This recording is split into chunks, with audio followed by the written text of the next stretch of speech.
And good morning. It's still morning, right? Yeah, it's still morning. Another day.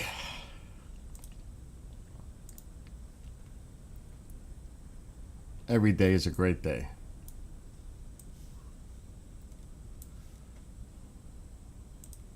Or at least you should try to make every day a great day.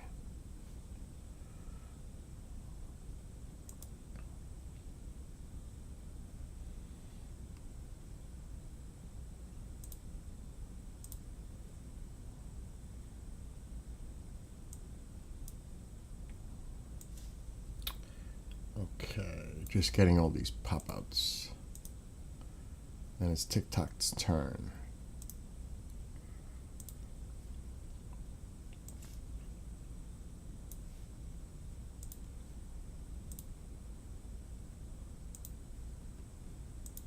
It is chilly this morning. My gosh. It was 42 this morning. It's about 60 now, if I had to guess. So I was just outside. I was thinking of putting the Christmas lights, one string, on one tree that looks bare. But I said, heck no, I'll wait till the sun comes up. It's only going to be 65 today. It's not like it's going to be that warm. Warm enough. Okay, TikTok. I still have one big crate with lights in front. I have a total of 6 of those. A lot of them are empty now because I used them. All the Christmas lights are pretty much up in front of the house. It is definitely beginning to look a lot like Christmas here. On my house.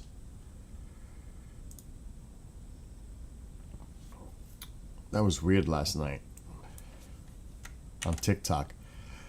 I got banned for 7 days. I appealed it and I got it right back because I don't remember what the heck happened. I didn't do anything.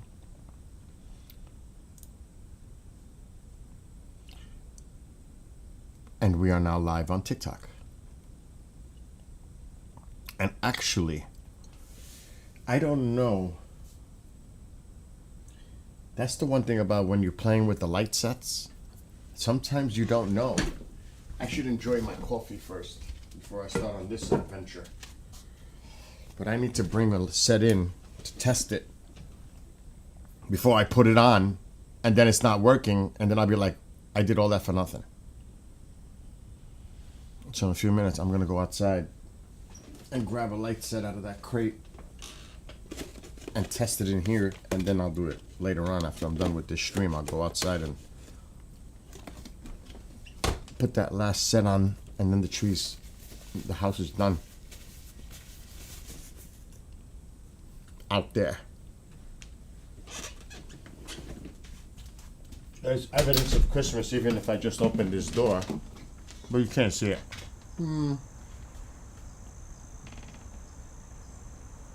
Candy canes are hanging on the door. You can't see it. It's so bright outside. It's a beautiful day.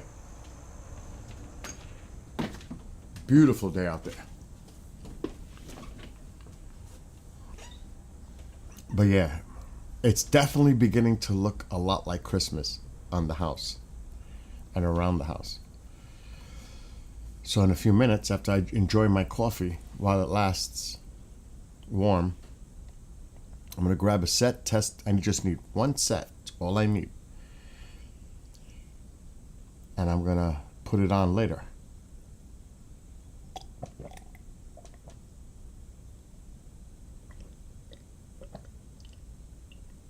Which I'm going to grab it right now. Now that I finished my coffee.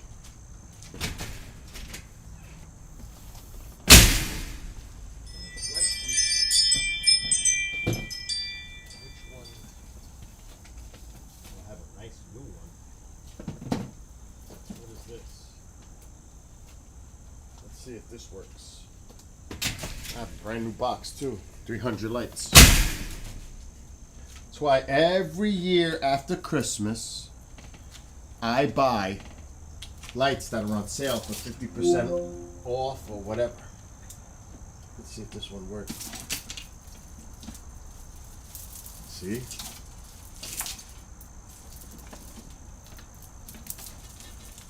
Okay, we can close the door now. Because now we're going to have to do surgery on this thing.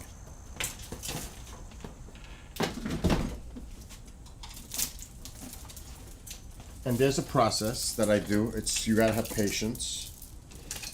But I also need spare bulbs, which I do have over there. Is I cut and reattach the line, which I could do with this, believe it or not. If you know what you're doing. I've done it in the past. I actually did it the other day. Yep, the last section is not working. Oh shit, it is working. This is a separate, it is working. That's separate. Oh, that's a short one. Well, let's plug it in. Let's see if this one works. That one works. I don't have to do anything. Let's see if this one works. Oh, it does. They both work. That's all I need. I'll leave it connected. I ain't gonna do anything. Perfect. Oh, that's great. I don't have to do anything. They work. This is going on the tree that looks bare from the video yesterday. Oh, that's awesome.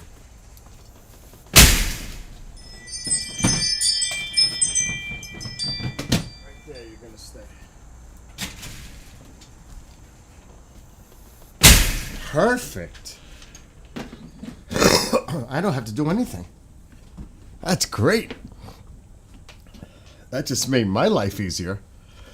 Because what I do is I take the bulbs that aren't lit, I take the bulb right before it that is lit, that I know that bulb is working, and then I start with the line. I take one out at a time, and voila, it goes on. That's usually the process. It takes time, but I will figure it out, and I will get it back working. It just takes time, practice, and patience. Lots of patience to do that. I'm not a person of patience. I'm a person that likes to get things done. Like now. Mr. DePerno, I am live. I just started. I'm looking at Christmas lights. What's going on? Hey, did you see the latest email from Travis and Jennifer? When was the latest email? When? What? Last night. Yeah, I worked with Jennifer to try to get Travis all connected through audio or something. Okay. Yeah. Who's taking the lead? Whoever wants to. Okay. I mean, you know what I mean? I actually, I would say you. Because she mentions you by name specifically in the emails. She must like me. Jennifer likes, well, if Jennifer Stein doesn't like you, you have a problem. Yes, I know. Because she is a sweetheart. If Jennifer Stein doesn't like you, something's definitely up. And I would not question Jennifer. I'm questioning the other person. That's for sure. Because she's awesome. My God. So, I can't. Mark tried to help me last night. He's on his way to Shag Harbor right now.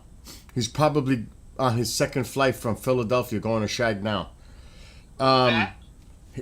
There's an event, in Shag Harbor event. It's every year. Martin is there. Mark is there. Travis is going to be there. But anyway, if I could get Teams to connect to him, to call him using Teams to his phone, I can do that. But I had a hard time last night. Hey, does your mixer have Bluetooth where you can put them in that way? What? Your My mixer is inputted in a lot of ways to do different things. Like, what are you saying?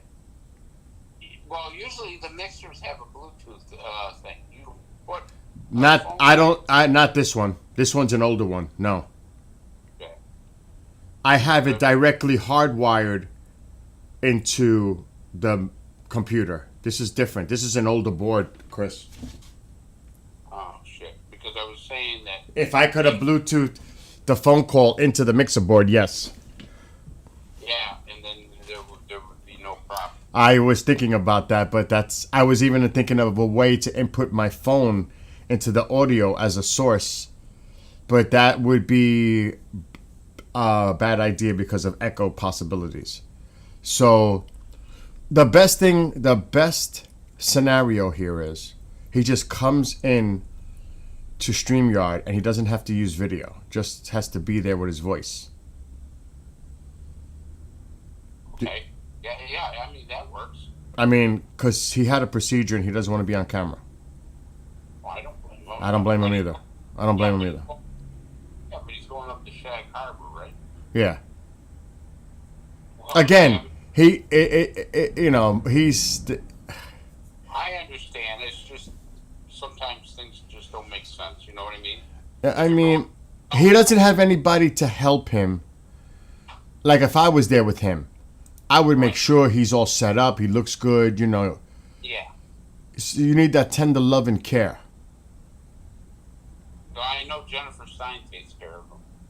Oh shit! Now that How? I'm talking about this is something that's ever heard. Oh my gosh! What? I don't know which one I want to use tonight. Is it good that I called you? No. She sent me a bunch of video promos. Let me look at them.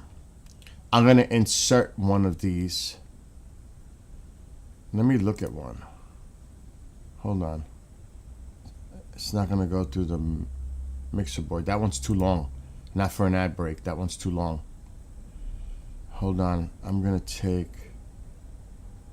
Let me try this one.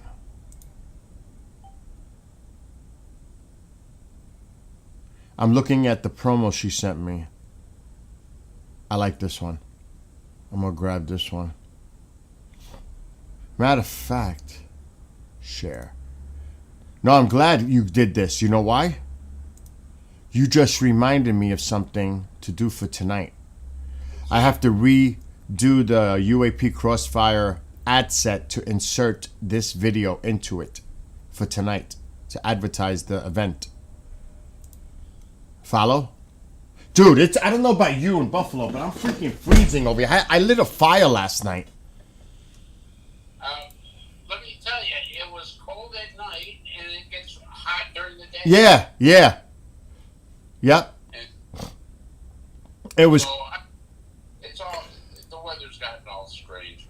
Oh my God, dude, this morning it was 42 degrees. Wow. And it's going to be 41 tomorrow morning. Oh shit, I got it. No, I am so glad you just reminded me to do this because I don't like waiting. You know me. I do not like to wait for the last minute on anything I do. And I'm like, shit. I'm glad you said that because it made me think of doing the ad set for tonight. So, anything else going on? Non-political. That would take a lot of shit out of the equation, right? That would be like... I haven't been watching it. I can't watch TV. I can't do it. Like, dude, Chris, I am not joking. This is not a joke. I did 98% of my Christmas lights outside of the house already. What about Thanksgiving? That's what it's for. It's for Thanksgiving. Because I had people come over and they may not come back for Christmas and they get to see the Christmas stuff. Does that make sense? Yeah, it does make sense. It's just funny. Now, if you would have said, it's not even Halloween, that would have been, yes. That would have been more. Oh, I don't want this one. Oh my God. Now I don't know which one, where. What the heck did I do? Oh my God. I have so much stuff on the computer, KGRA related, that sometimes I forget what the hell is where. You know, and I'm organized, but it's still a shit show with all the shit that I do every day and archiving it because I save everything to the computer. Everything, all shows, everything is on. Don't you have an external hard drive? I have 4 hard drives. Holy crap. Yeah, because the reason is I back up all the stuff on other hard drives, so if one dies, I have everything for recovery. You know what I mean? Which Well, is you're smarter than anybody else. I mean, I have a thumb drive that's a terabyte, and I have a hard drive. So I back up a hard drive and also the terabyte. Dude, I've got 4 UAP Crossfire. This one is definitely not. I have 4 UAP Crossfire ad sets for this year, and so far 2 are no good, and 3 are no good. I don't know. Really? Yeah, I don't know what the hell. 1, 2, 3. I don't know what the hell I did. It's crazy. I don't know what I did with the other one. I honestly don't know what the hell I did. You know what that means? That's a disaster for me. That means I have to recreate a whole new ad set, which would absolutely stink. And I mean, this is horrific. Like, it's on my computer somewhere. Can you believe that shit? Yeah, but you make files, right? Yeah, no, like I'm looking at 3 of them, but now I can't find the one I created that's more recent. You know what I mean? Wow. Yeah. So now I gotta scramble. Here's one. Let me see what this one. Nope, that's no good. This no good. Oh my God, this is a nightmare. I'm gonna have to put UAP ad set, and hopefully and pray it pops up on a search throughout all my drives. Anyway, listen, you know I gotta do a live show right before UAP, so try to get in there a little early. I will. You have admin. And try to get everything under control so I don't walk into a nightmare when I get on there 5 minutes before the show. I will do my best. All right, and call me if anything, and I'll hit you up if anything. And All right. I'll send you. I'm gonna do like a regular video clip tonight, and post it of Christmas lights.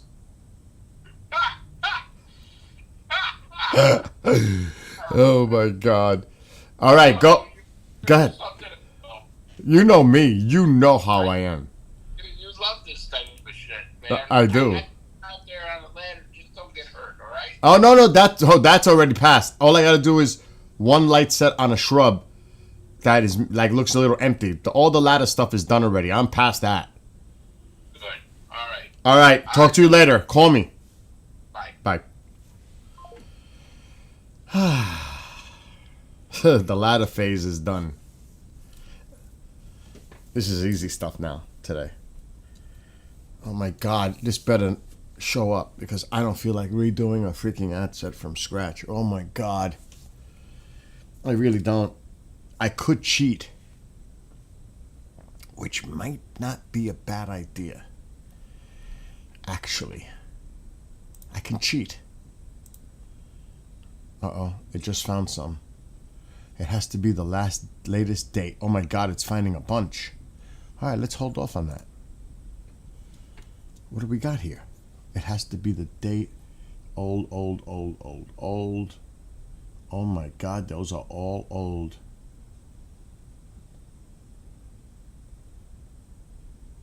Actually, I have to go in and see what it's called. That's the best way to do it. exact title. It's finding more. Okay, let's go into the studio. 2025. 4-2. I see a 4-2. I did it later than that. Alright, what's down here? It's UAP ad set 2025. Maybe there's two of them.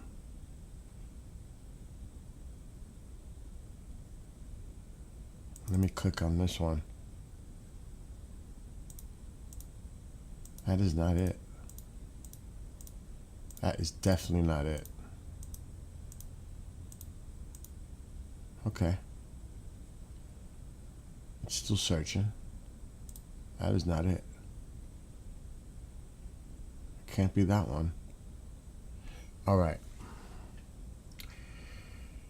I may have to do what my original plan was. This doesn't thrill me. But it's easier for me to do. I can do anything. I really can. There's always a workaround.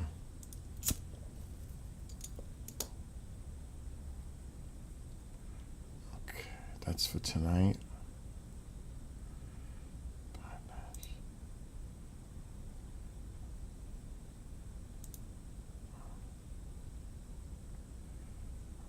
Okay, that's for tonight.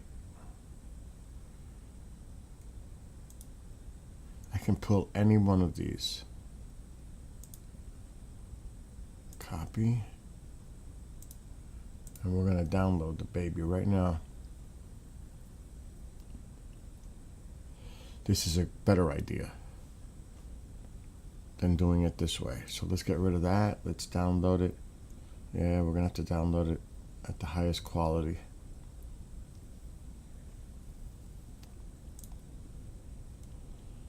This is when you got to get creative. And I'm pretty damn good at that. Okay, let me get rid of this ad set.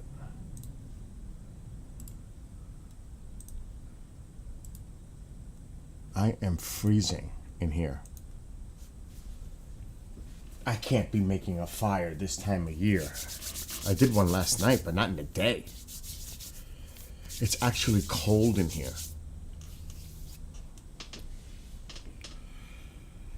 And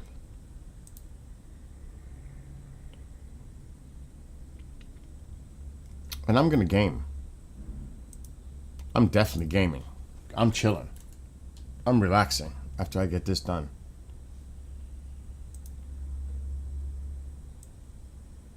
Oh, we don't want that to be seen. That's work. That's no good. That's better. What the heck is this? Oh yeah, of course. Of course the prices are going up. That's what they do. Of course. It's unbelievable. They're doing a price increase. That tells me right there they're doing a price increase. Game Pass is going up. Just from that message, I didn't even have to read it, and I know it's going up. They're pulling some stuff. Terrible. Terrible.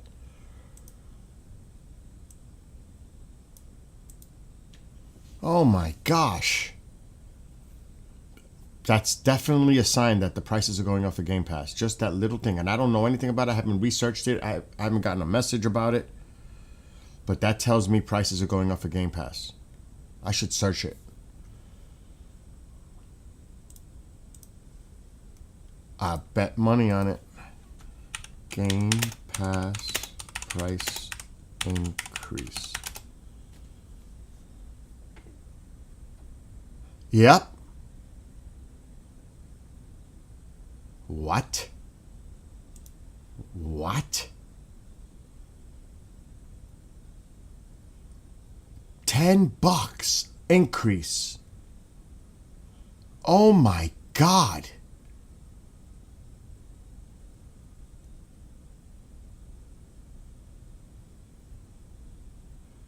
Microsoft is raising the Xbox Game Pass Ultimate subscription by 50% to $29.99 per month, effective immediately, the company announced on yesterday. I knew it. I knew something was going on when I saw that.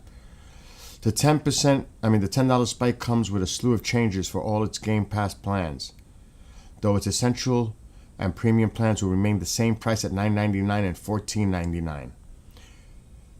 The Game Pass core tier will no longer exist and instead be rolled into the essential tier, while standard subscribers will move to the premium tier. Holy shit. Wow, they raised the prices.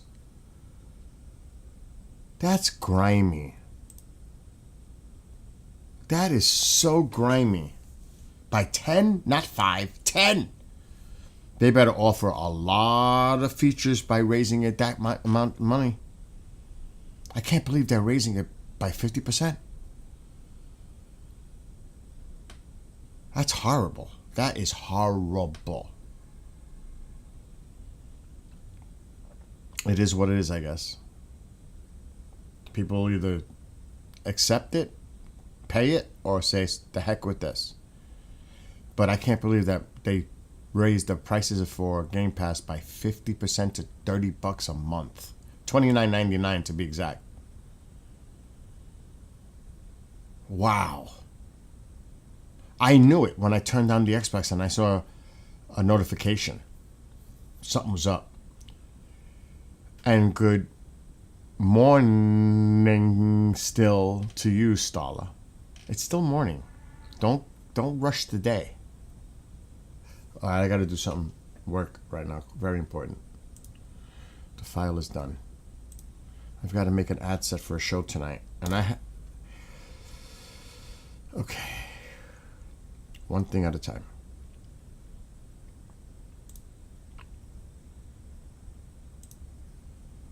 So she's going to make the announcement tomorrow. And he's going to take off after tomorrow till Thanksgiving time.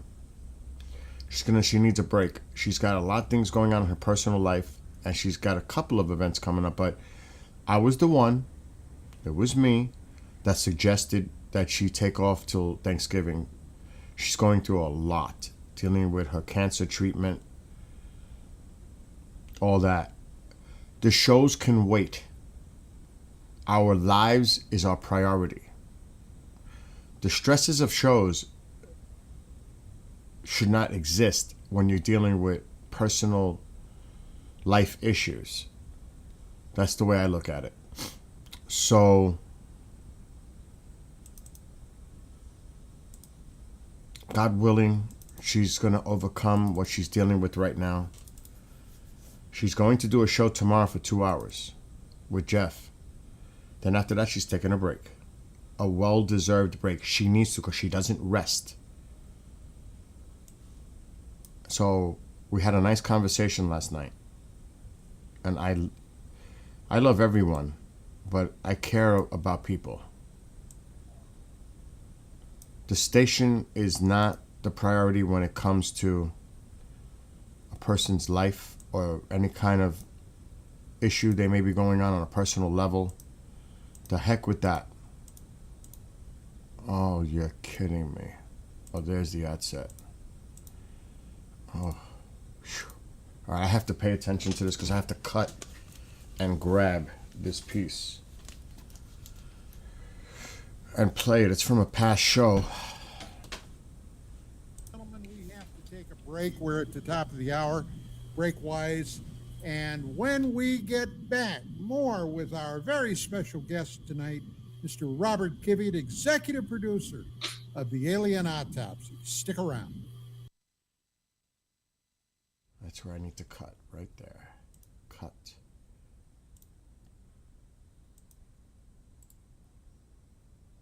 Now we got to cut the other side. But before I do that,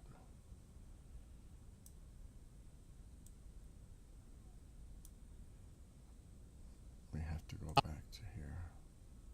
All right, we got to cut the back end. And it should be right about... Almost. Shit. Let me go back.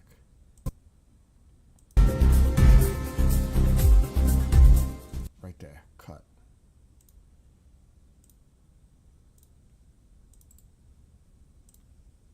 Fade. Now we have to dissect it.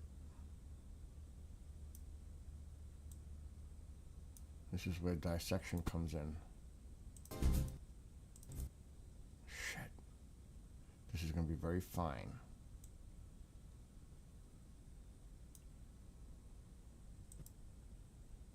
Let me get in closer.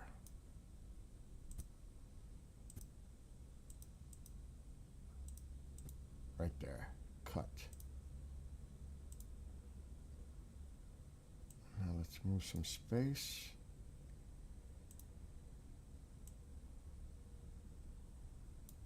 And get that file I just downloaded for tonight. Where did it go? In here.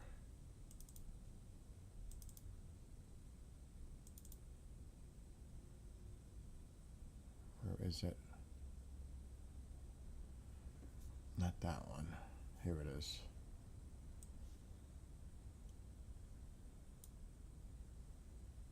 Now let's put it all together and let's play it.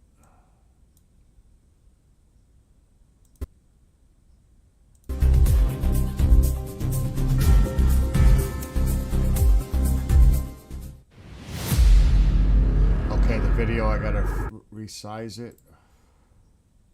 Scale to frame size, beautiful.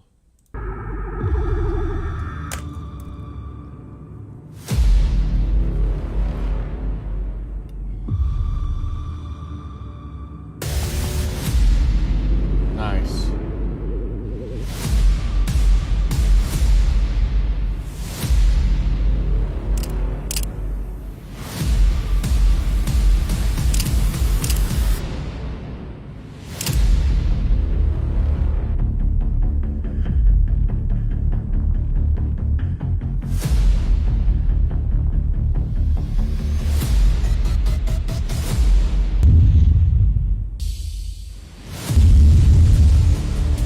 Audio's a little hot. Gonna have to lower it. Let's work on that audio. See, there's a lot to, when you're dealing with this stuff, there's a lot to do. It's not that simple. If you want to be professional about it. Okay, I just lowered the audio. Let's try it again. Better. Way better. Much better. Let me check the rest of the clips.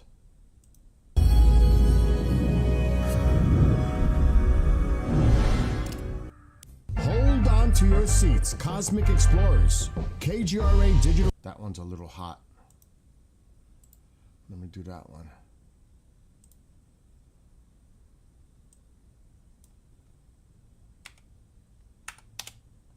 All right, let's go to the end of this one. Let's get in there.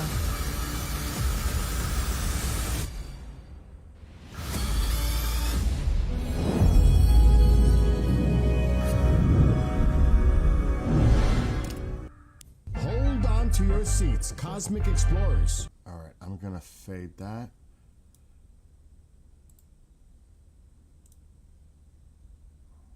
Come on. Okay, now let's put it back together.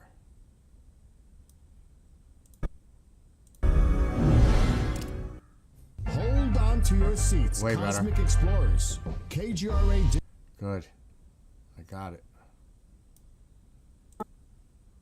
When you join MUFON, you add your voice to the cause.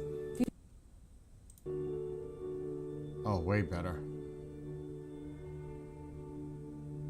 This is an ad set that has to air tonight. Perfect. Save.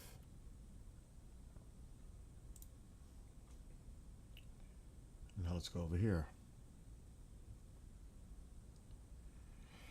This is a time-sensitive one. This will run for 2 more weeks. Then I'll change the ad set again. This is for video, which is heard on the audio side when it airs. So people are they're not gonna hear any information. That's the one thing when people do promos, they need to put a voiceover, a read, because it doesn't translate on the audio side. They just hear music.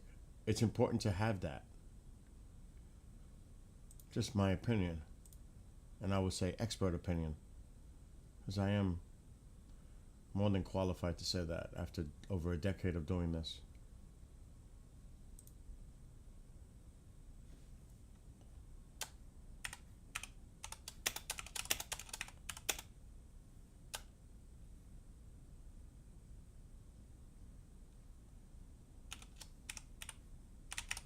I'll put that so I know which one it is.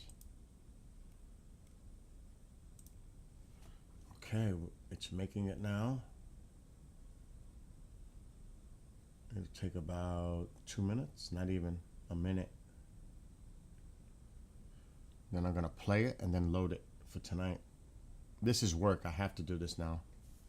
It's already noon.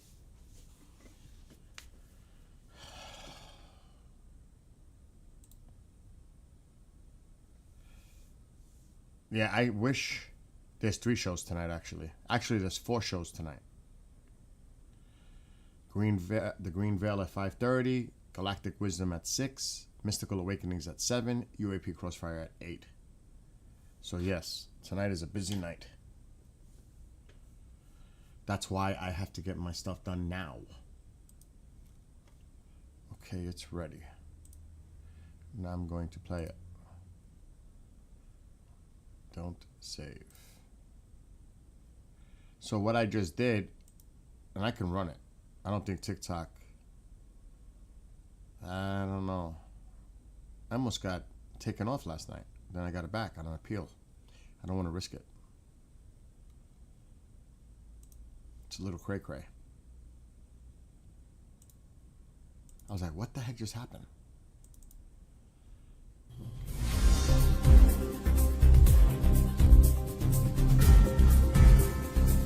Actually,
that's a pretty nice ad they put together, I gotta be honest.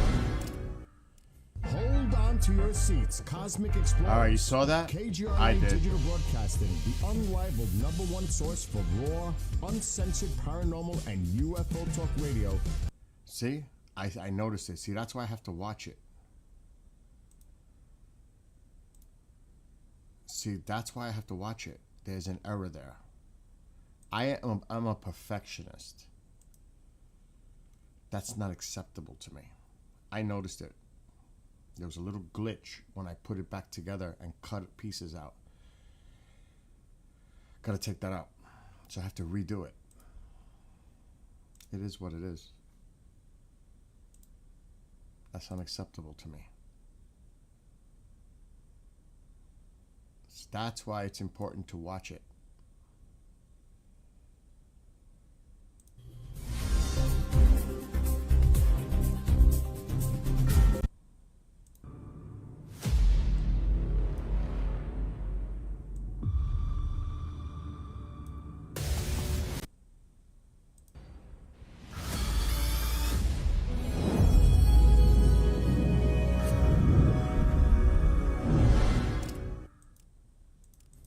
Right there.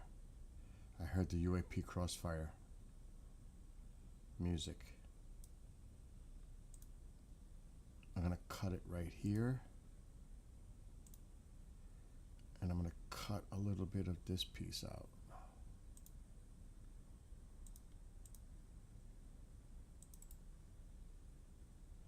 And refade. And now let's put it back together and see if it messes up. Hold on. It fixed it. And I'm actually gonna take another ad out.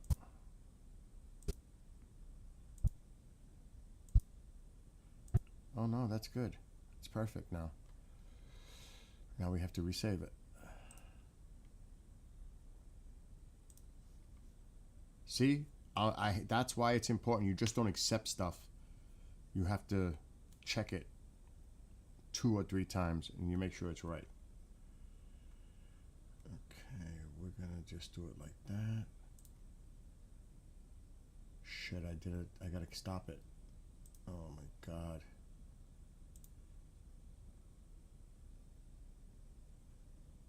It's not gonna work.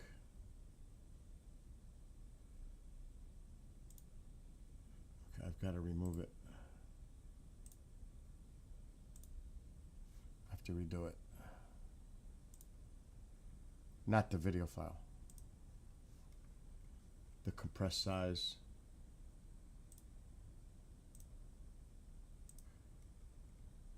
Now it's working. It's technical stuff to make things work right. It's all technical.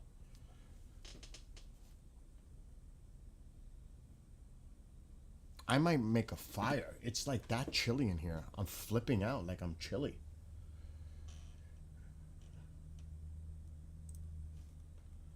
Okay, this should be done now for sure.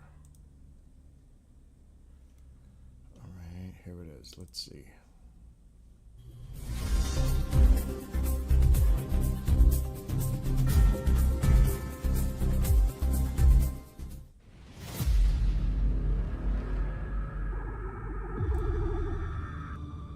Skip.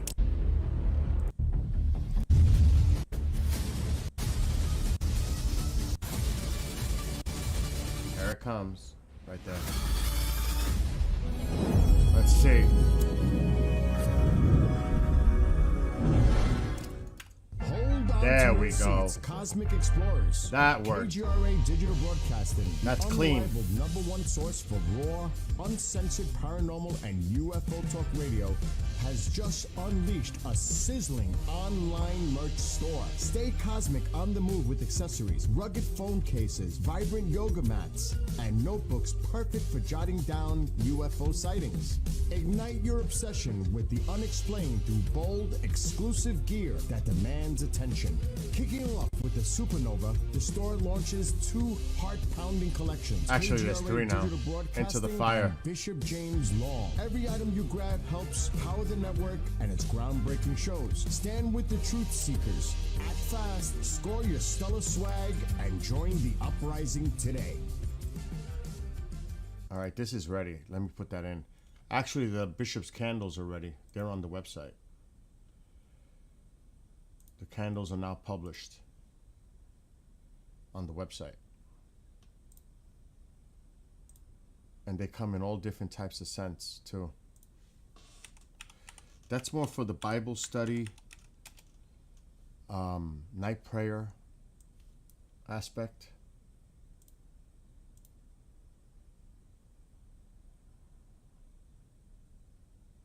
And this is them right here on the screen. These are the candles. And And they're working on getting discount codes to make these prices more affordable. But this is high. If anybody's bought any of the merch so far, they know it's high quality. It's not garbage. It's not cheap. That's why the prices reflect that, because it's not cheap. Some cheap ass, merch. And they come in different scents. See, unscented, of course, and apple harvest. What is that? Atlantis Whisper, Christmas warmth, cinnamon, vanilla, clean cotton, coconut cream, and I can't read that other word, but my peppered what? Passion fruit, sea salt and orchid, white sage and lavender. I like that. I like a few of them actually. So yeah, the candles are now available for the Bishop. So that's pretty cool. Just to share that.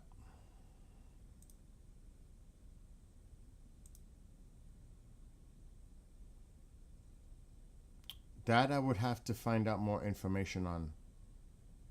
Stala. I don't know. I can't answer that. That's not my area. That's another area of the station that does that. I don't know. I would have to ask them. I'm not gonna lie. I'm actually gonna call. Oh no, I can't. It's too early. They're out west. I'm not going to call this early. Wow, you have 8 rescue dogs? Wow. Oh my God, I almost forgot. I got to put that file in the show thing for tonight.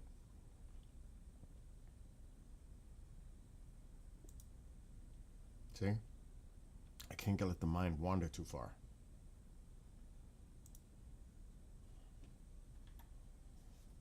Because there's so much to keep up on.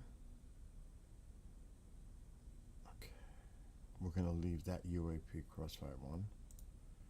And we're going to add this bad boy. Right there. Please fit. StreamYard is a little dicey with this.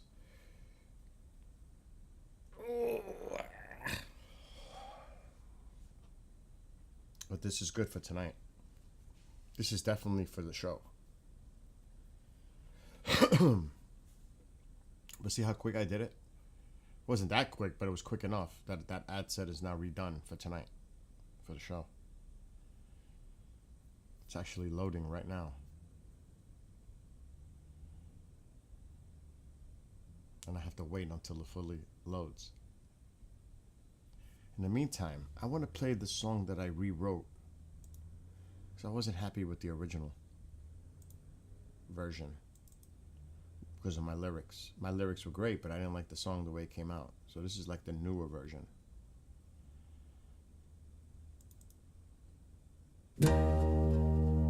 It's different. It's definitely different style.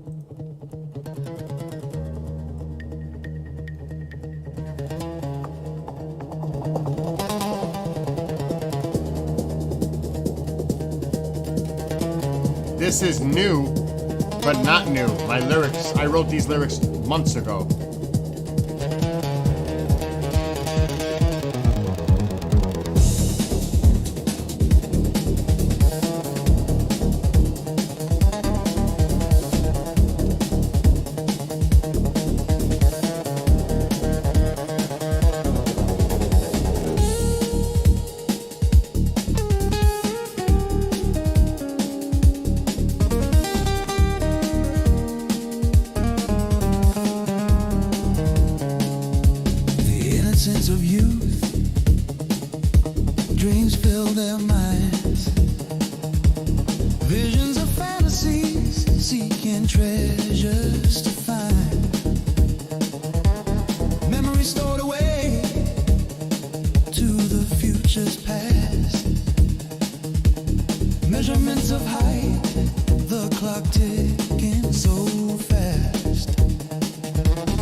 Watch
what's broken inside.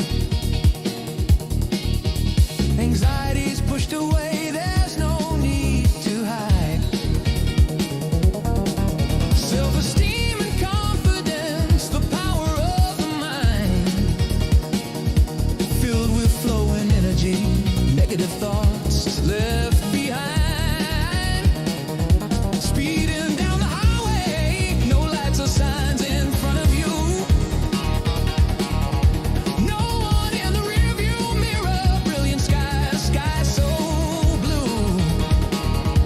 Your destiny lies ahead. There is no limit. The crossroad now a memory, my life now infinite. Approaching the crossroad, the train crosses the track. Storm clouds grow, should I turn and go back? Approaching the crossroad, in the still of the night. I must drive on and continue to fight.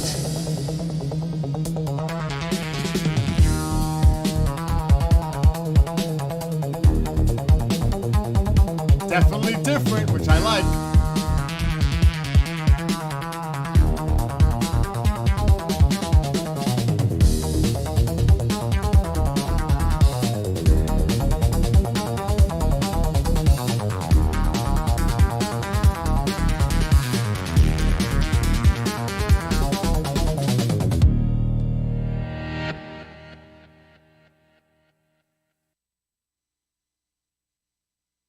So that's my latest recreation of a song that I wrote.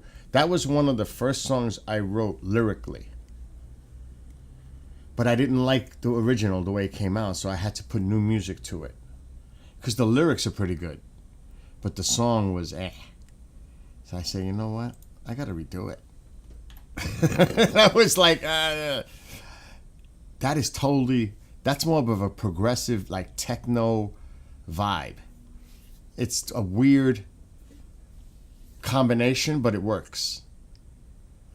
If you ever seen the Techno Viking video from like decades ago, because it seems like it's decades ago, it has that techno vibe that if you've ever seen it, you know exactly what I'm talking about. It has that techno vibe, but then it has a progressive rock vibe too. And that's what I wanted to do, experiment with different genres. That's what I do. I love to experiment with the music. That's why all my songs that I write, some sound similar, but I try not to stick to one specific genre because I want to be creative and do all kinds of music with my lyrics. And that's a result. I was putting wood in the fire. I am this close to putting a fire on. My nose is running. I'm freaking cold in here. So I got to go to my wood pile and just grab one piece of wood. That's it, because there's two in there. I am going to make a fire. I need to make a fire. As crazy as, oh, maybe not.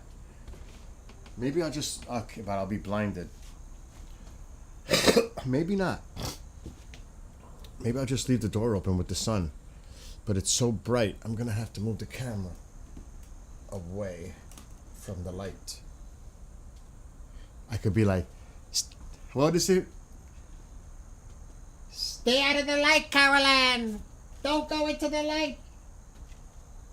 Caroline, come back. Come back, Caroline. Oh my God, I'm losing my mind. I gotta turn the camera this way, away from the sun. Light. That's a different view. It's not so bad. I could close it a little. That sun is there, so it's bringing the warmth in. It's not much, but I can feel it.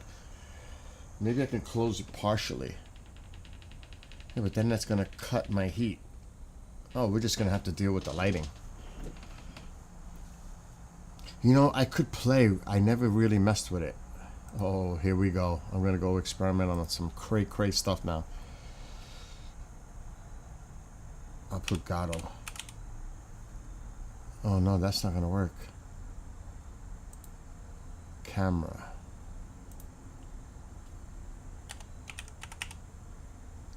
Elgato Cam, there it is. Elgato Cam Hub. I've never tried this while I'm live. Video is preoccupied.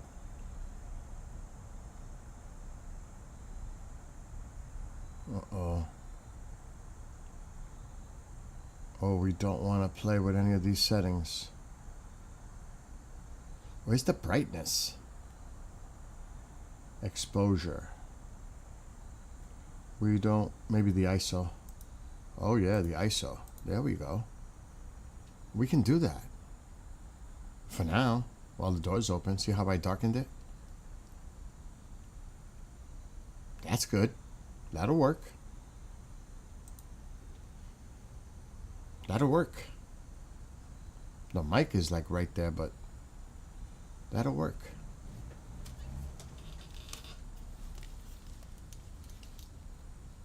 I lowered the ISO. Alright, anyway. So yeah, that song is new.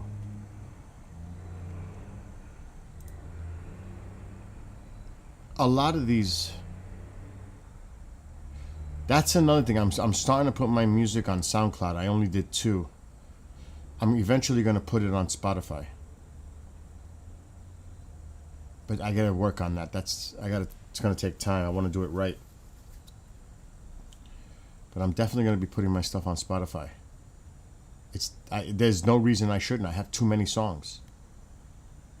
And get it out there. Matter of fact, there's a company that reached out to me that works with Spotify. It puts it on Apple, Spotify, and everything.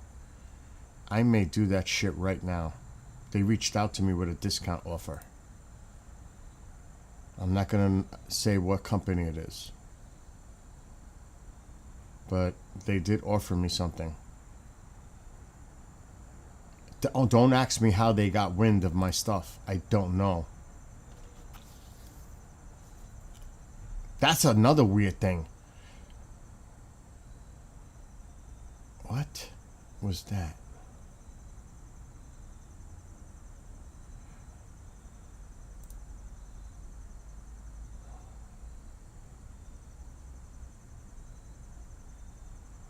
I don't know what the hell that is.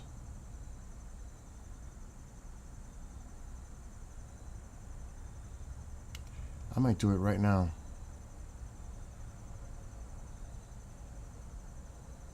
I know they sent me an email.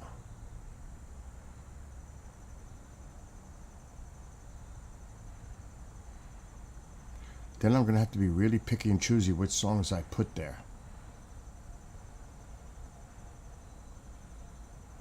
Oh my God.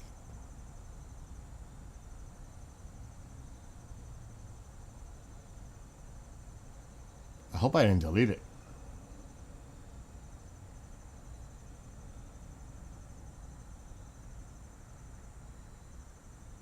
Oh my God, tell me I didn't delete it.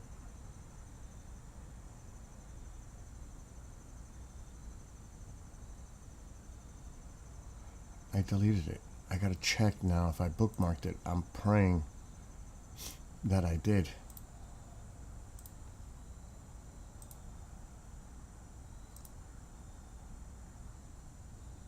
I did. But I can't do it that way because they're not giving me the discount. Time out. Now I know what it is. I want to see if I find the email. Inbox.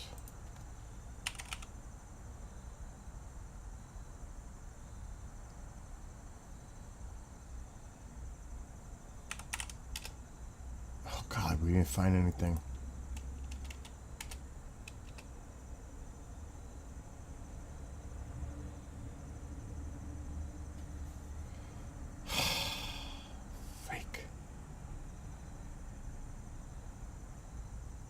This is not good news.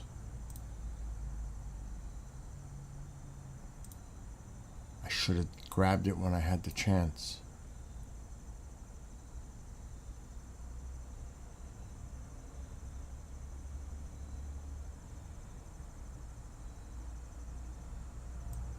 It would be in my junk mail. I mean, trash.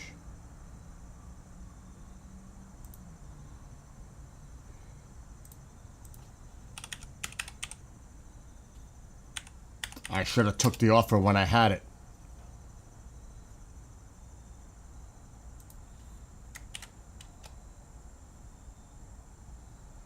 It's not finding anything. Oh, I may be looking at the wrong email. That's what it is. I gotta go to Outlook. That could be it. That is it. Let's make a deal. That's what they wrote to me. Let's make a deal. Click here to save 35%. Pick me.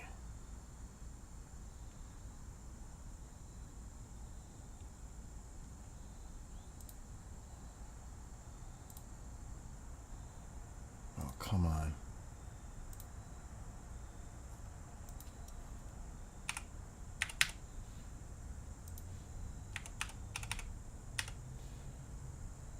All right, crossing fingers.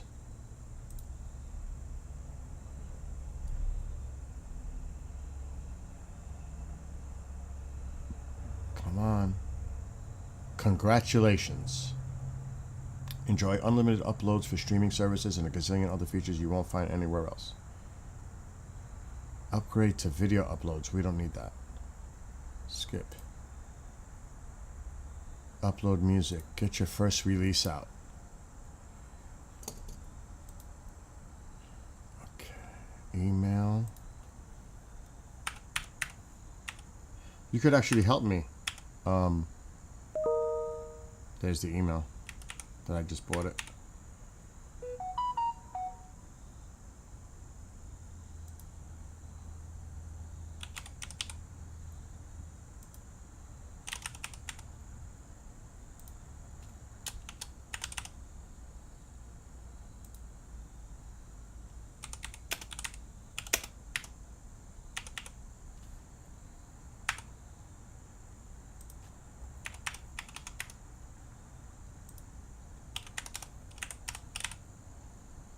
I gotta fill in further information.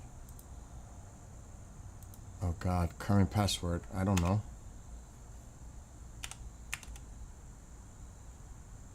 Really?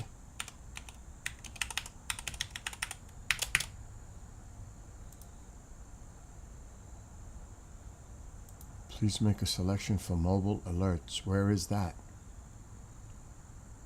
Right here.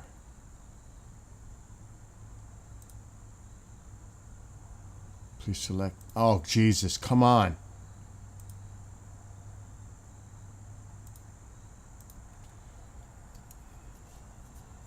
Two-step authentication. They just sent me a code.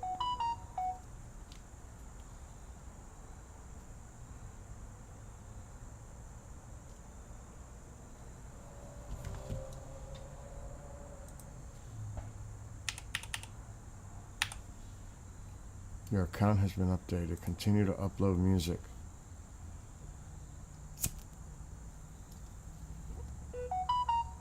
Number of songs. Holy Christ. Yes, monetize my single.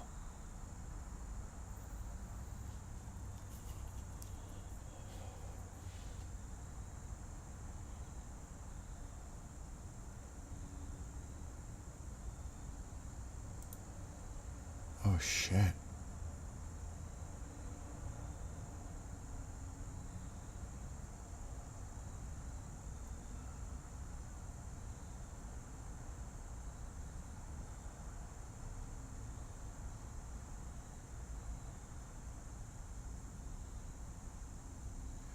Let's do that.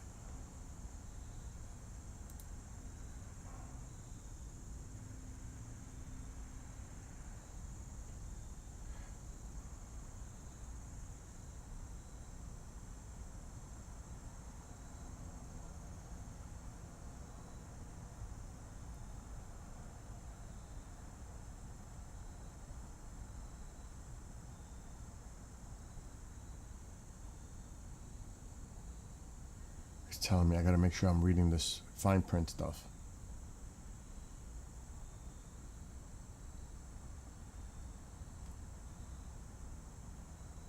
No.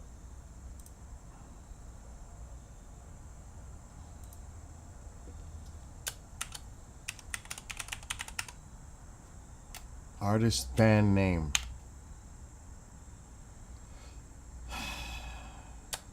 Oh, what should I put?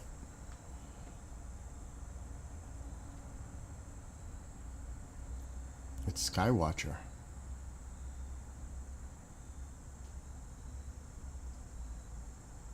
Skywatcher.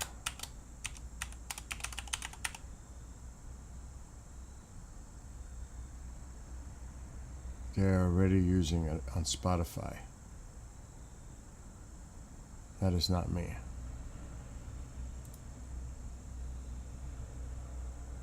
I'll just put Bill. What about that?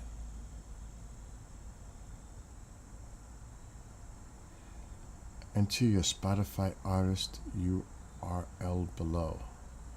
Oh my gosh, now I gotta go to Spotify.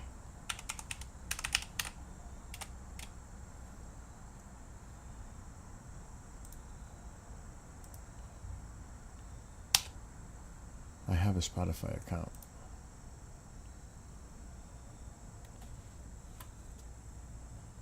I think I did that yesterday. Yep, there it is.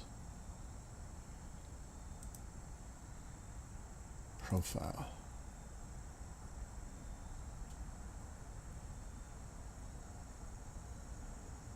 Wait a minute, that's not the one. Oh my God.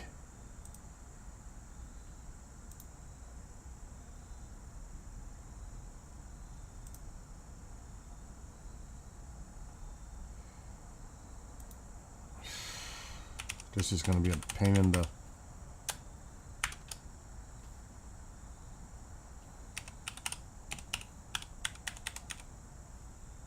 I don't know.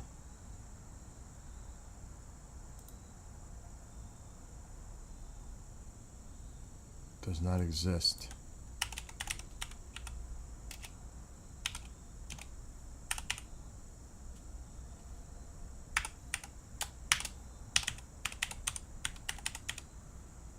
This is a pain. Log in. I just got an email.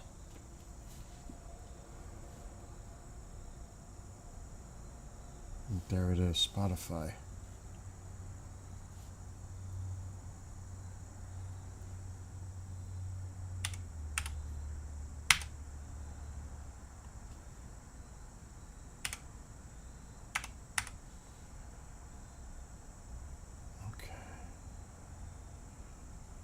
What is this?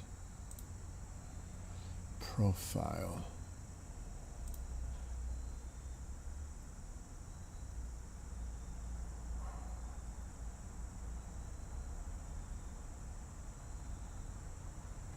This is definitely my profile.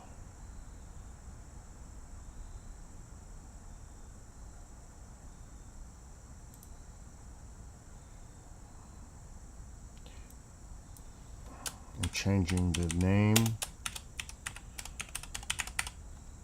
and changing my picture.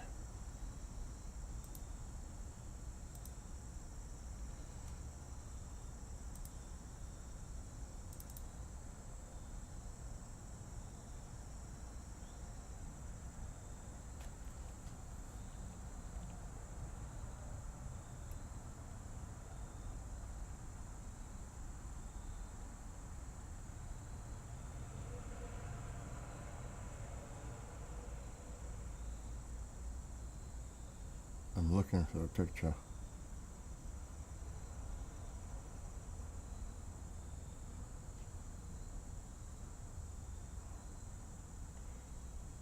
Let's try this one.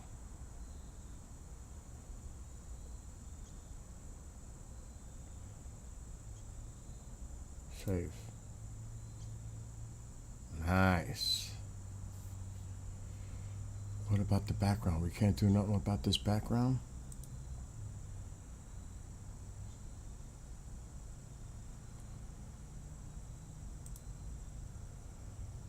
profile.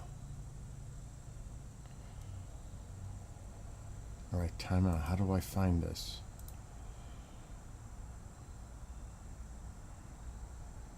Help me find it. URL.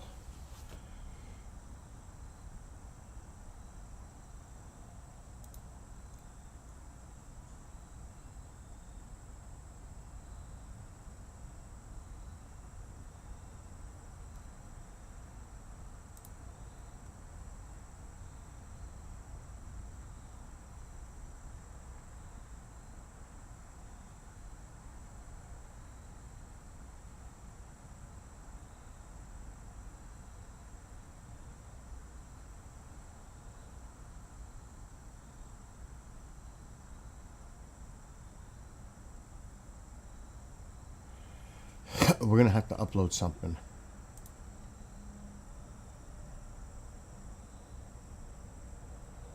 And I'm trying to figure out what the hell. Create, no.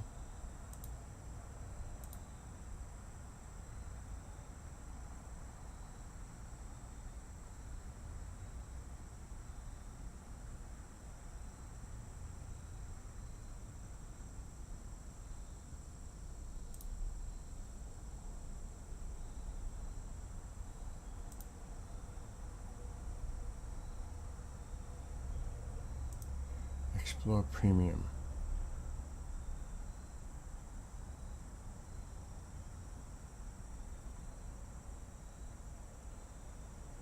What the hell?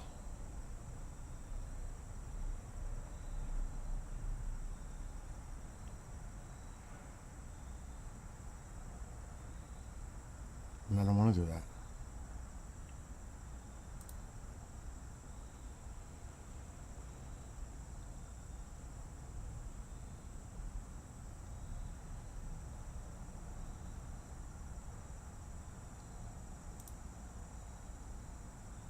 Settings.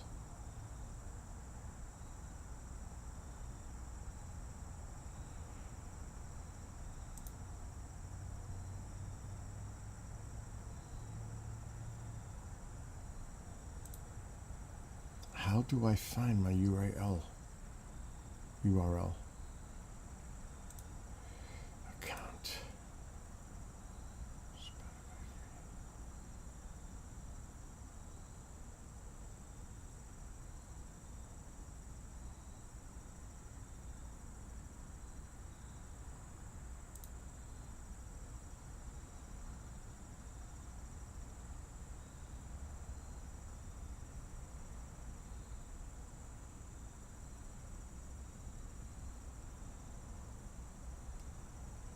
This is going to be a nightmare.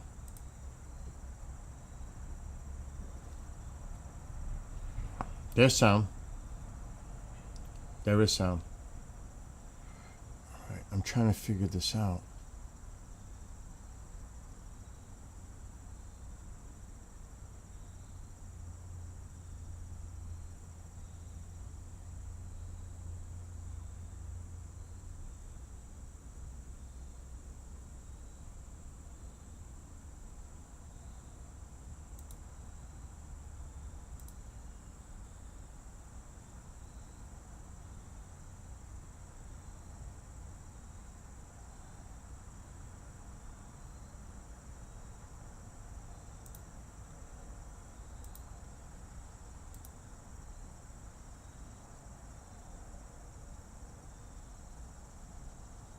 Oh my God, look at all this shit.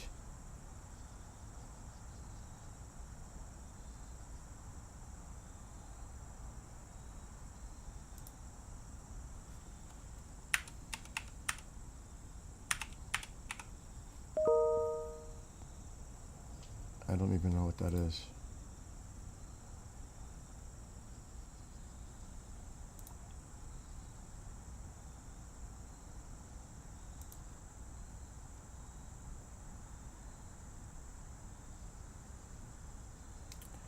Okay.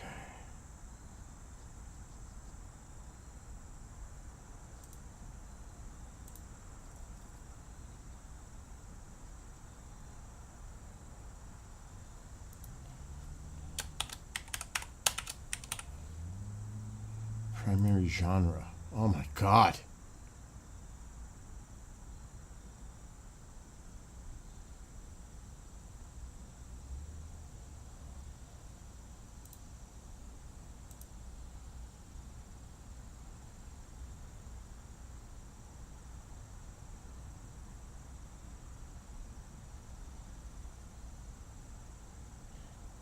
Oh my gosh.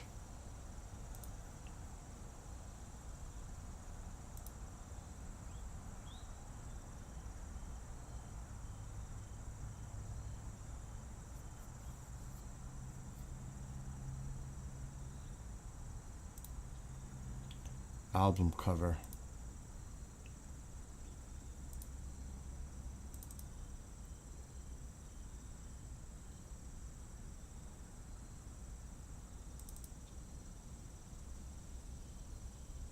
I don't like that one.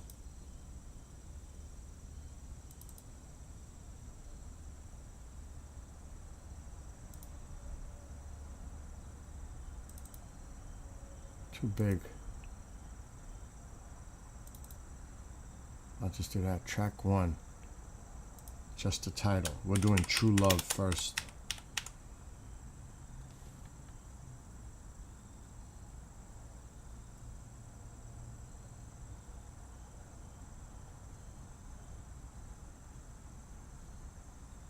True Love. Upload your audio file.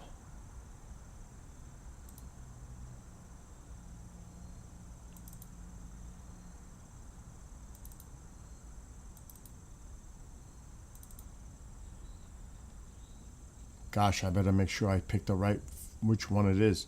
Let me get in there.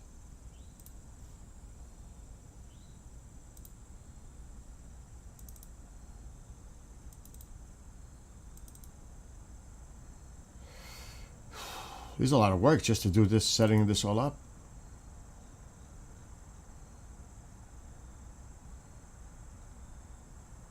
I'm putting all my songs on Spotify and Apple and everything. Game on.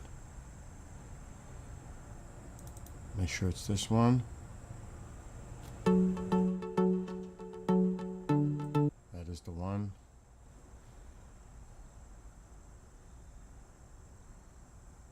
True Love, this one.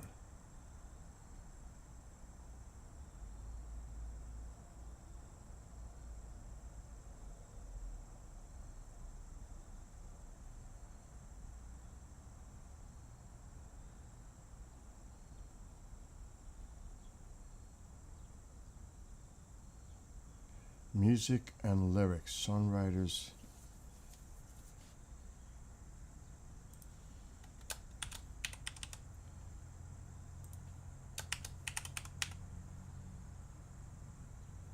There are definitely no explicit lyrics in my shit.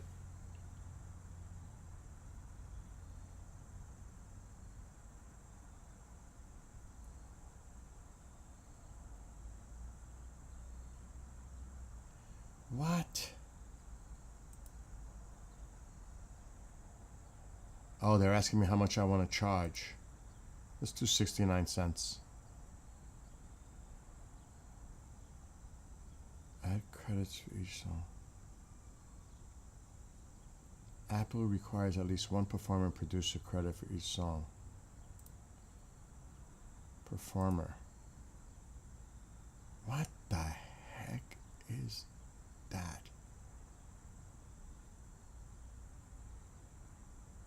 I'm putting drums.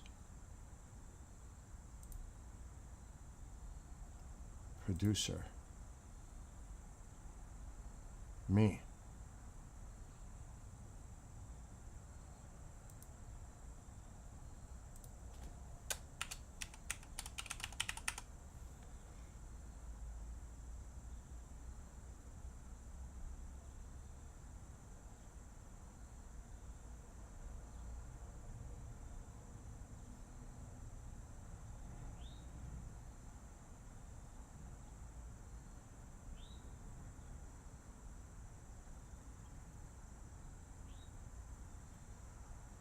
There's a lot of technical things here.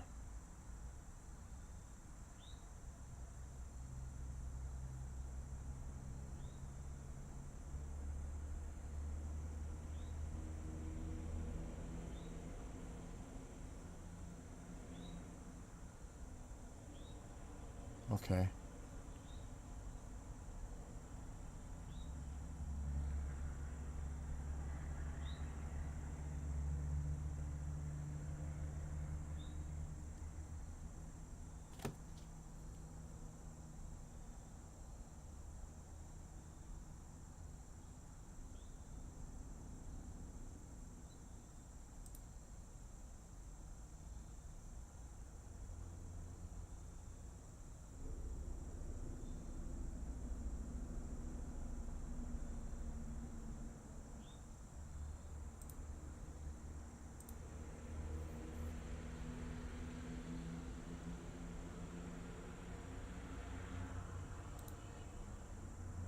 Add track credits to meet Apple's requirements.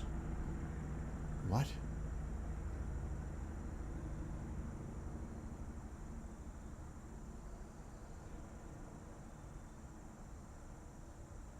Oh shit, it's up here.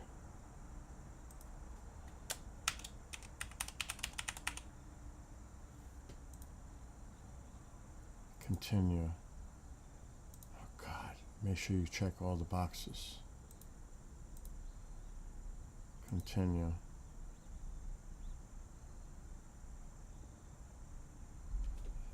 This is all new to me, so I still have to tie a Spotify account, I think.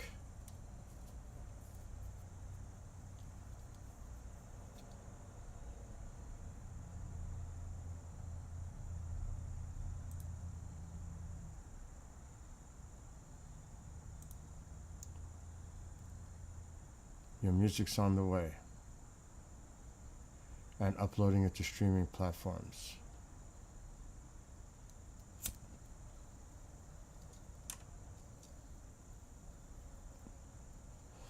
This is so weird. But where is it going? Giving streaming service up to a week to publish a new album. iTunes and Apple Music can often publish music faster. For Spotify, new music will take at least 5 business days to go. Account.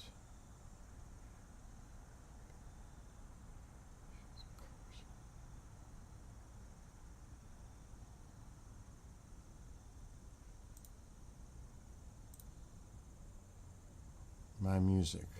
Your Fuhu, your first single. Add lyrics.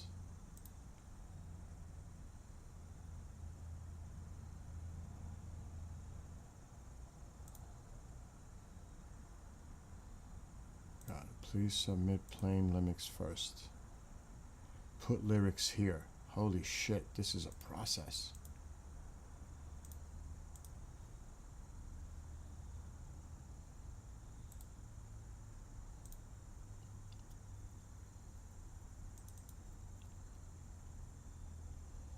Where's True Love?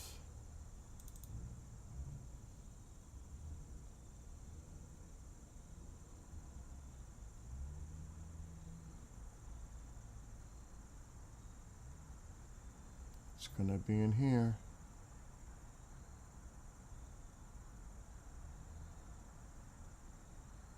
No. Come on, where's True Love?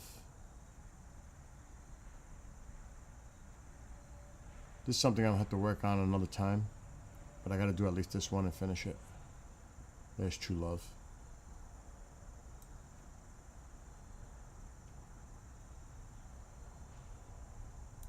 Copy. Paste. Nice.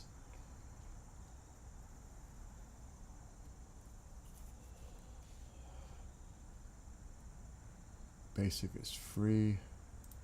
Save lyrics. Each line must begin with a capital letter. Oh, Jesus. Are you serious? Now I gotta go in here and change every line to a cap. That's not how I write my lyrics.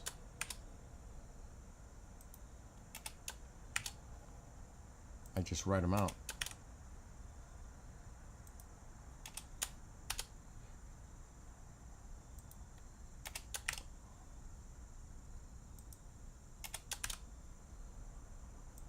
while I do this, oh my God. What's going on? Hey, hold on. I got an emergent call. My brother wants to ask you a question. All right, should I mute? No, no. Okay. JR, you there? I'm. Yeah. Hey, this is my executive producer, Phil. Hey, Phil, you know when you do your bike rides with your GoPro camera, Uh-huh. what kind of microphone do you use for that? I don't. It's built into the GoPro. Is your microphone built into the GoPro, JR? Yeah, I have one that's built into it, but like I'm saying that, when you have the waterproof case on it, it muffles the sound. Yes. Yeah. So you have to get a Bluetooth microphone that you can connect to that GoPro. Right. That's what we were talking about. I was going to get a. Well, they make some that you don't need Bluetooth though, but I guess it'll still. I mean, It's got to be. do you have to have Bluetooth? Well, you have to have a wireless system to connect to it. You don't want to be wired if it's inside the protective case. Right. No, see, the reason why, because when I'm offshore fishing, I leave it in the case because, you know, you get the salt water Yep. that comes over the rail. And, you know, it's tough to narrate, you know, when people are fighting the fish and everything when it's in a waterproof case. Yes. So you need to definitely get a wireless. I would look it up, like Google it. Best wireless mic for GoPro. Okay. You know what I mean? This way you can make a determination of what you search. You know what I'm saying? Yep. That would be, and where, I mean, I grew up on a boat on the Long Island Sound and sometimes off of Freeport and stuff. Where are you? I'm going to be off the Jersey where I go out of Belmar or Point Pleasant. Okay. I'm going to be doing Stripers. tuna Aren't the, fish strips. oh, I was going to say, because the stripers are running now. Yeah, they're starting to come down. They're starting to migrate. Yep. Wow, that's awesome. When do you put these videos up? Well, I'm just getting into it. You know, my brother just got me, you know, getting into it. I told him I had an idea, and a friend of mine does it a lot on the West Coast, and nobody does it here on the East Coast. I have another suggestion for you. Yeah.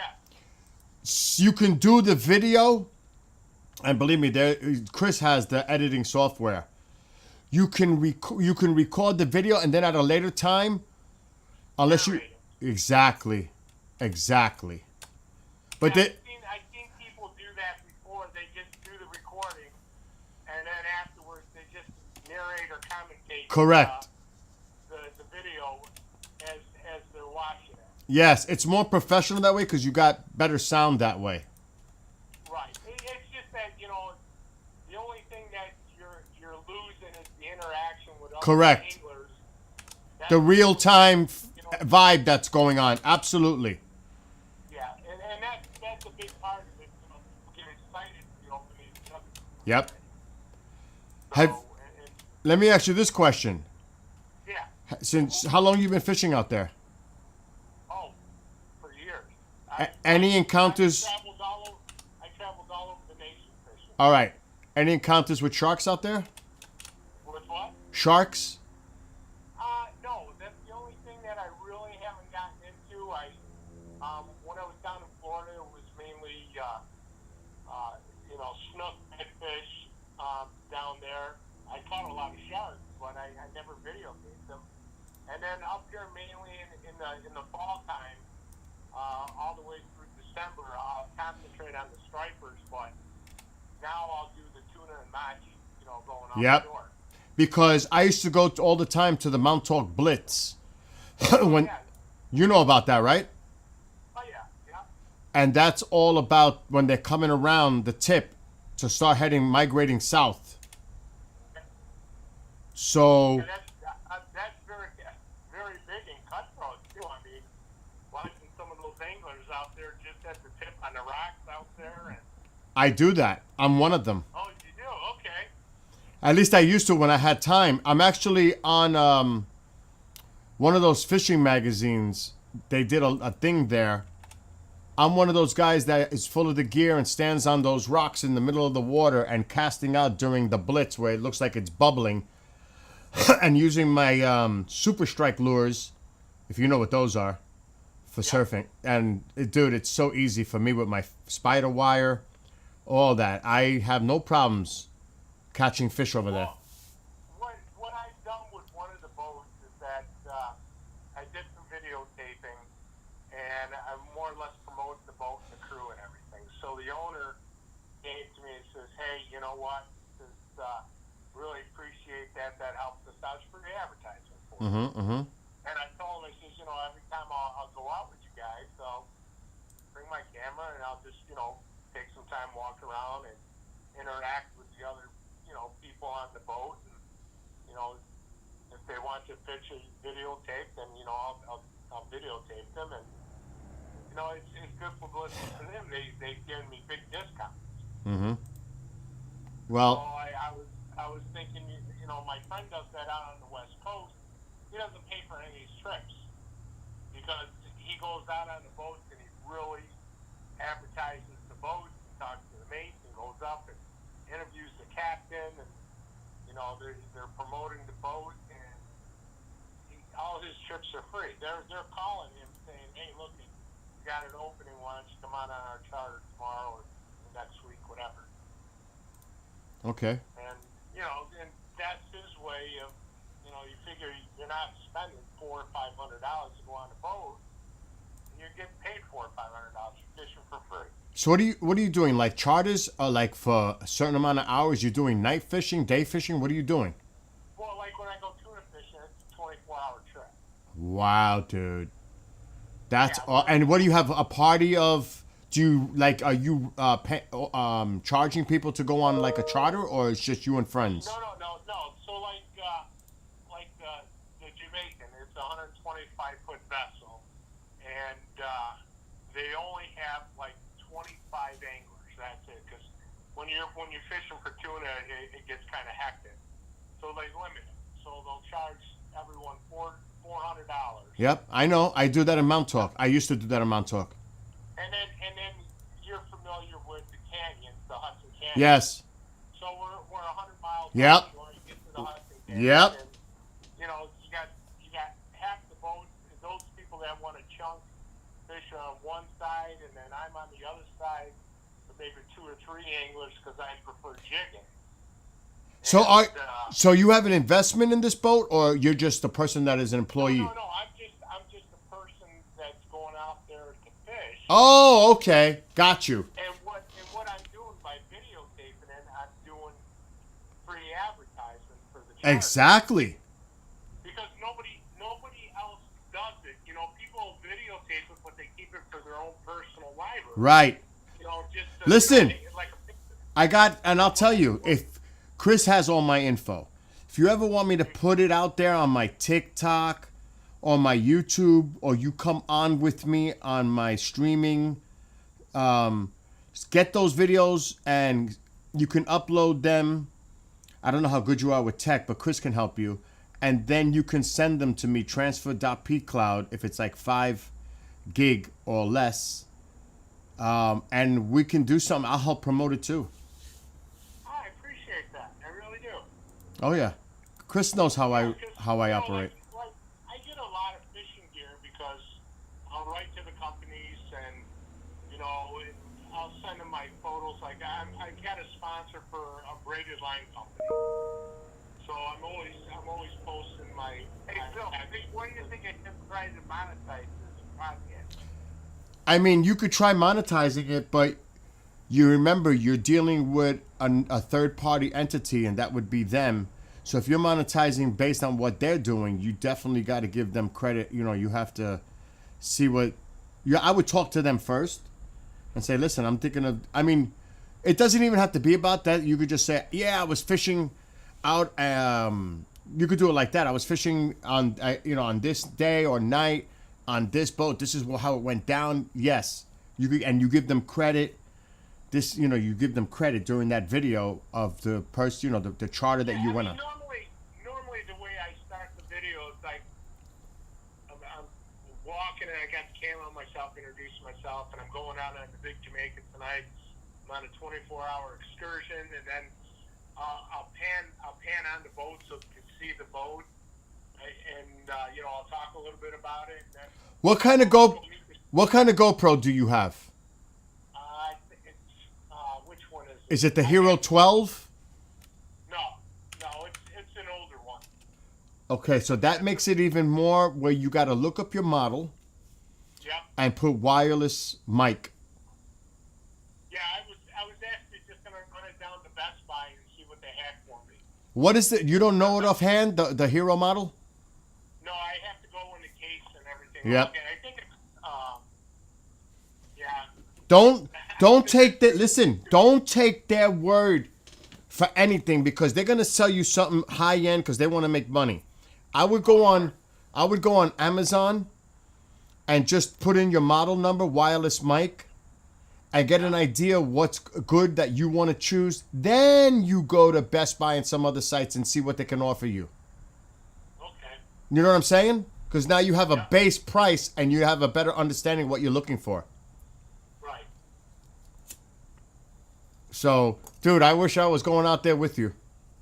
Yeah, Saturday night I'm going bluefish and Wow. Oh, I miss it. I got the itch, and so I said a friend of mine we're gonna go out and eat, and we're gonna go out bluefishing. What are they? Because they, you can use butterfish, bunker, mackerel. What are they using? What are you using for bait? For tuna? No, for bluefish. Oh, I strictly jig for them. Oh, you jig? Yeah, I use diamond jigs or. Oh shit! But are they? Jigs. So are they driving into like a school? Well, the captain will, try to find a school of them, and then, he'll tell you to drop, and you're jigging. Oh, that's awesome, dude. I know the drill. My father had a 25-foot Sea Ray. Yeah, when I go, like, I'll have 4 different rods set up. Yep. I'll go to top water to be different from everyone else to, get the strike off the top.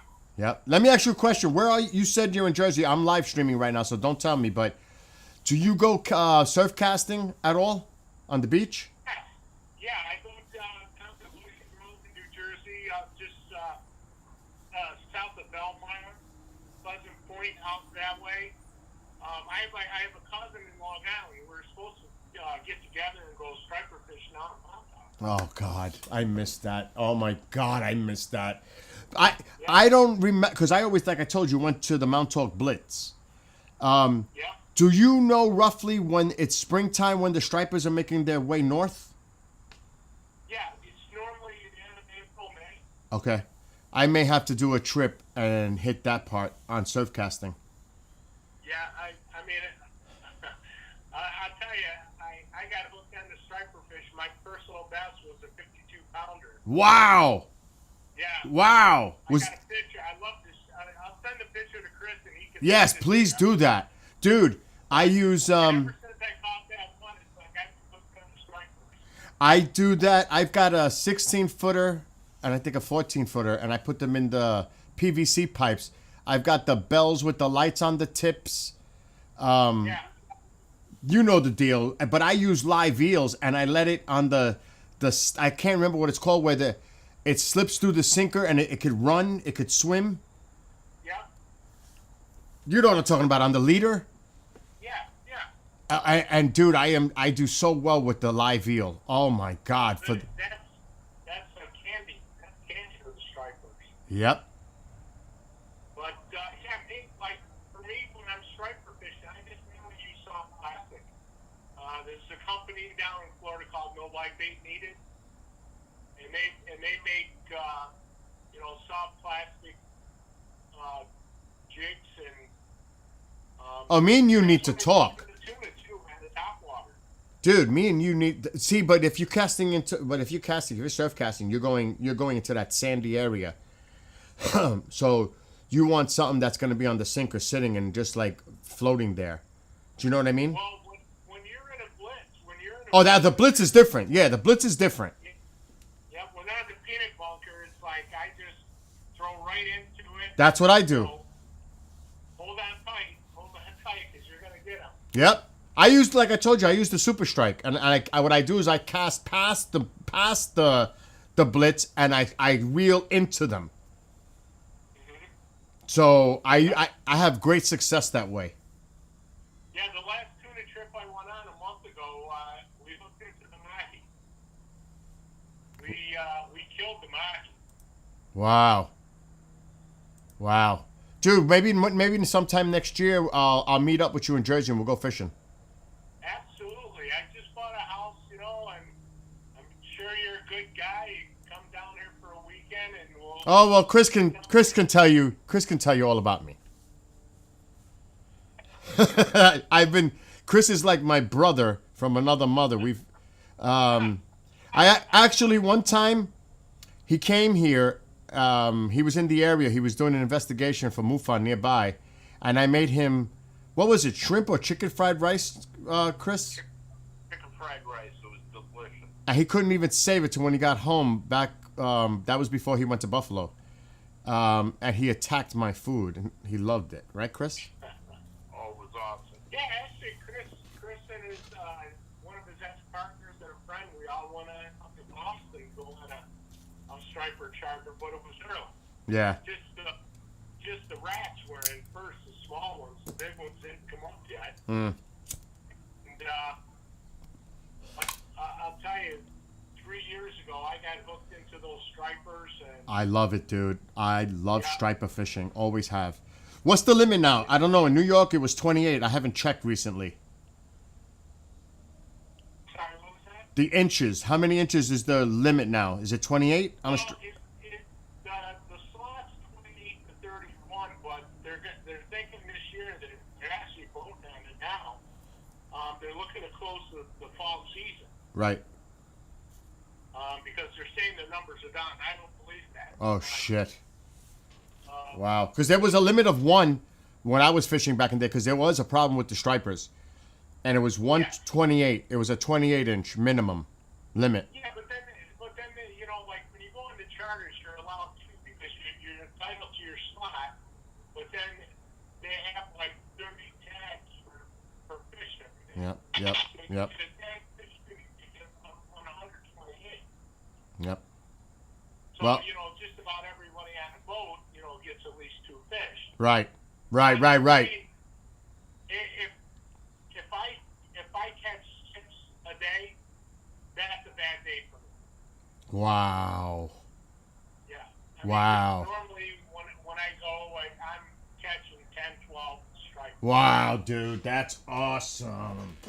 Yeah.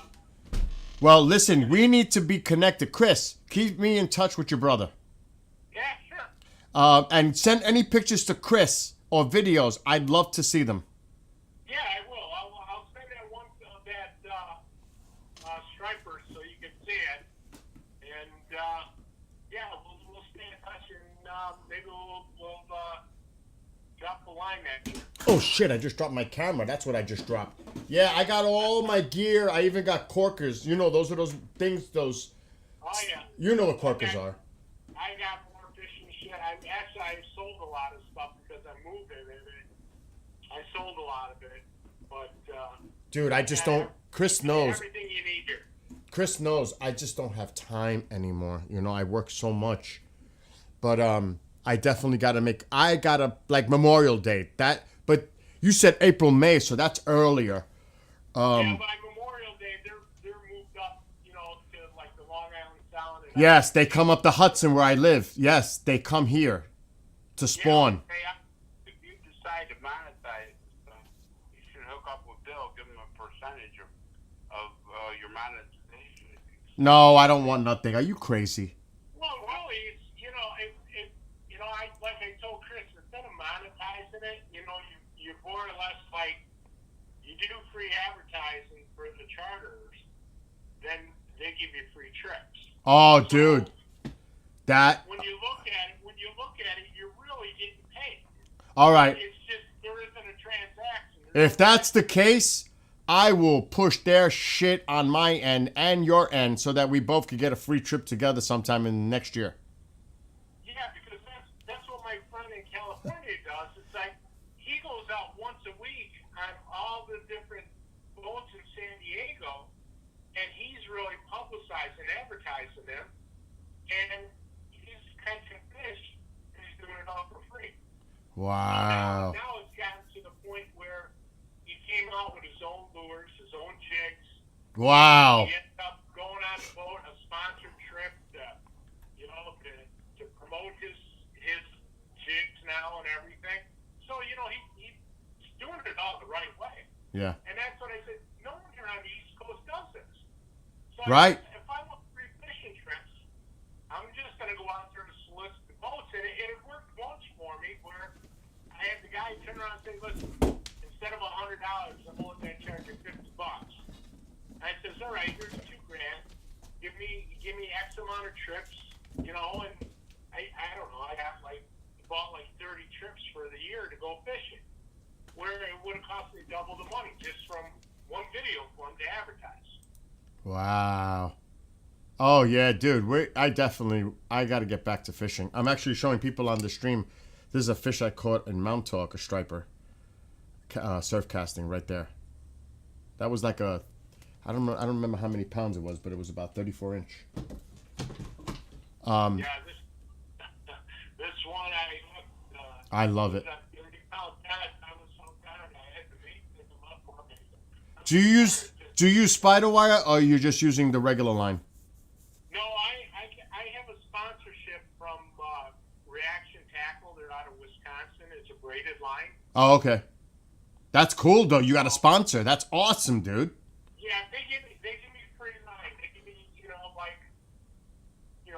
12 spools a year, and I solicit the line a lot. Every time I catch a fish, I'll post it on their site. And, I'll tell them there's no line better than theirs, and I'll get people to try to buy it from Amazon. Now let me ask you a question. You're a saltwater guy like I am. Do you have any lakes, freshwater? Because I can't do it, dude. I just can't do the freshwater. I'm so salt. I just can't do it. I find it so boring. Well, I used to work for Cortland Line. Again, not monetarily getting paid, but my friend was vice president of marketing there, and they hired me in development and research that they would give me equipment, and I would take it out and go fly fishing. And then I would write it up. I would evaluate. Right. So Cortland Line would say, okay, listen, we want you to go to Canada. Wow. Here's some beer. Go brook trout fishing. We ended up going to Belize to go permit fishing. Wow. So, yeah, that's how I got really into that fly fishing because of my friend in Cortland Line.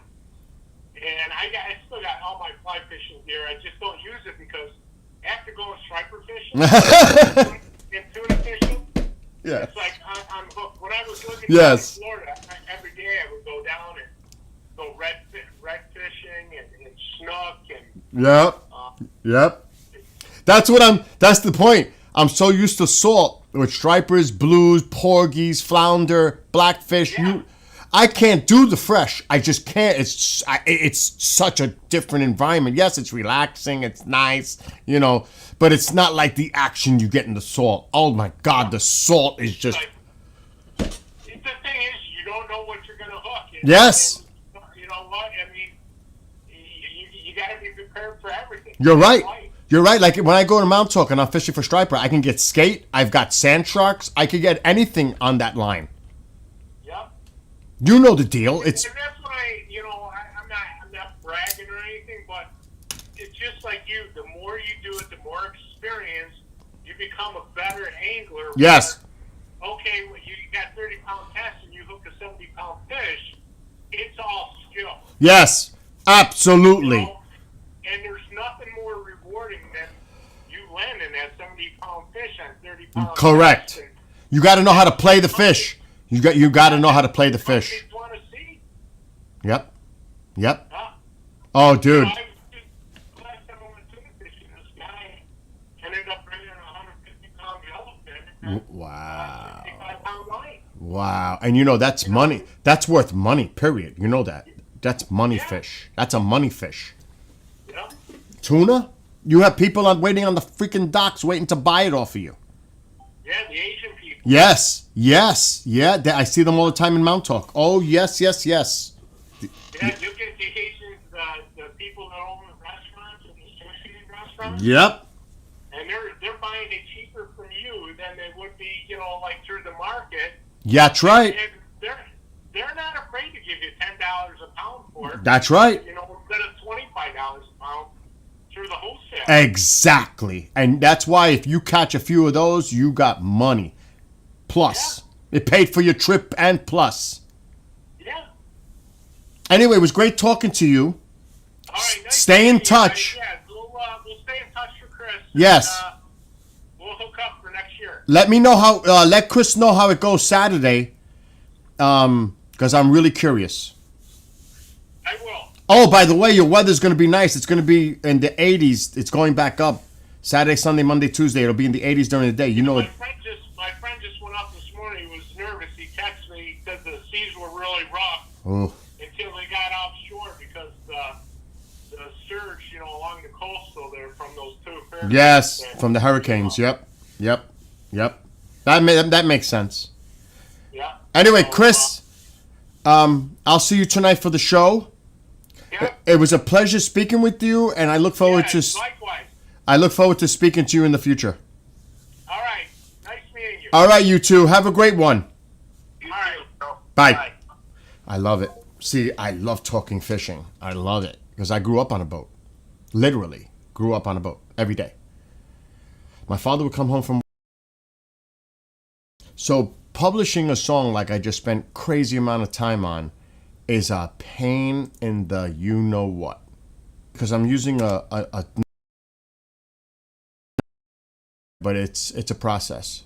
But it's a process. For one song it took me a minute. Just for one song. And I still have to hook up the Spotify to it. So I am not about to do this shit now. I'm gonna have to spend a day or two putting my music out there. Wow. Before that phone call happened. Oh, I gotta change the gain now on the camera. Oh my God, Elgato. We gotta bring the ISO up.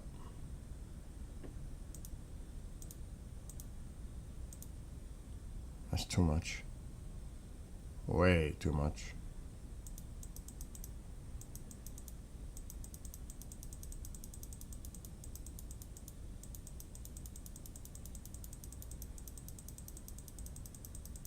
I'm good right about there. That's good. That's the Elgato settings. Anyway, that was just cray-cray. It's like I totally distracted. I can't believe it's already 1:16. So if anybody saw my Christmas video yesterday, you saw that there was one shrub that looked empty. Well, I tested some lights. They're going on. Not now, but when I'm done with this stream, I'm going out and I'm putting them on that shrub. They're right there, the lights. And that will be it for outside. Done. Christmas lights are done. So, I've been falling asleep before night prayer and waking odd hours. Now you sound like KJ. Oh my God, do I even have a show for him for tomorrow? I don't even know if he sent me info. I have to text him. He's always on the money. I don't have to do that. He'll send it to me when he's ready.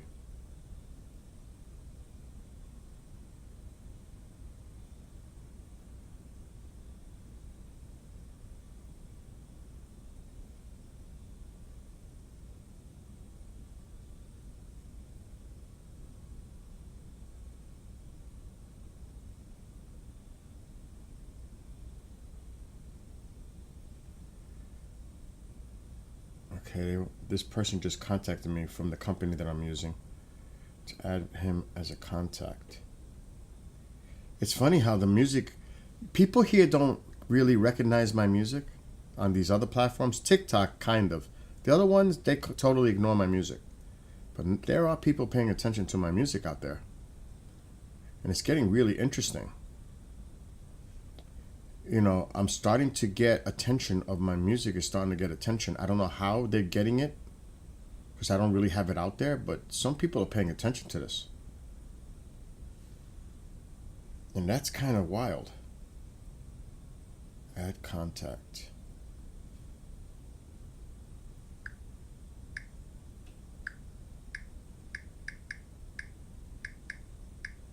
Save. Okay. Cool. Hi, Bill. Can you please send me street link for... Okay, Ruben. Let me do that for Ruben. Oh my... See, it just doesn't end. It's constant. I could be streaming and... I have to worry about Spotify later.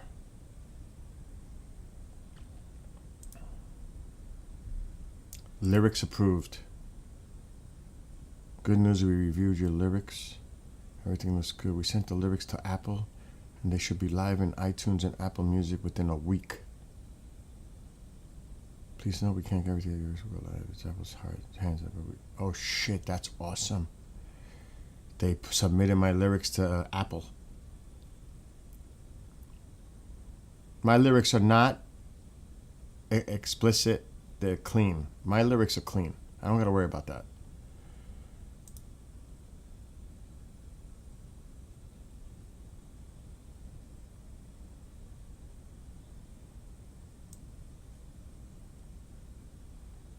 Sev. Let me see if she's around.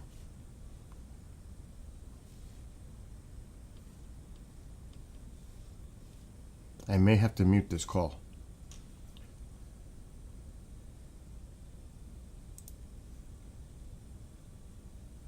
I don't know why it's not dialing. Hi, this is... That's why.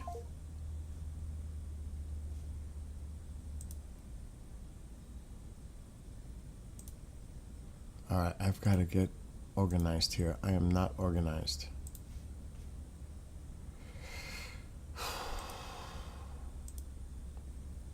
This is the way it is for me.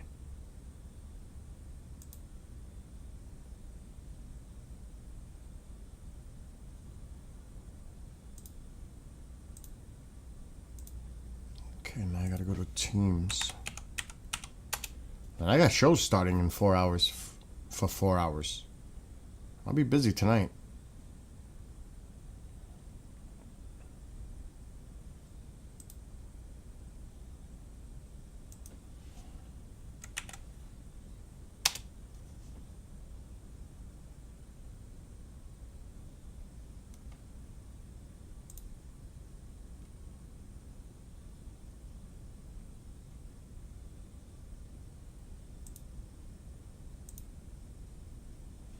Okay, that's done. Now, you know what's crazy? What? You want to join what? Oh, movie night. KJ was there. So how it works, you get a link. I would send a link to you. You guys, if you're not my friend, like following me on TikTok, you need to, so I can follow you back. And then I can send you the private link in there as a private message. And you would come in and follow that link and it'll take you right where KJ was there, Nick was there, Amanda, my friend John Ostains. Who else was in there?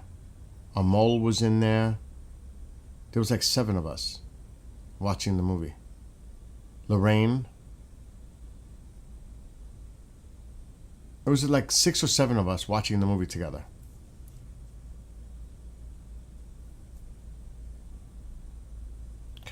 I tried to find Starla. I couldn't find her. So if she's there on my friend's thing. I need my glasses. I can't see without reading glasses. This is sad. That tells me I'm getting older. No, I know she's in the chat. It's not just about that. I have to be able to get her here. Will y'all?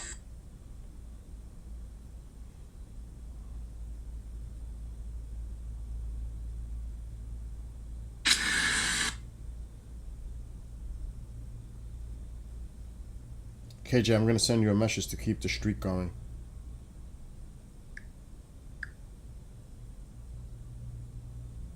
He and I have a streak going.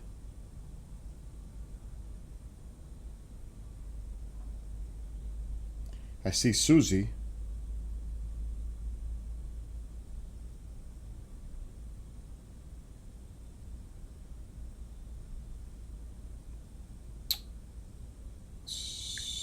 Starla. See, it's not showing up.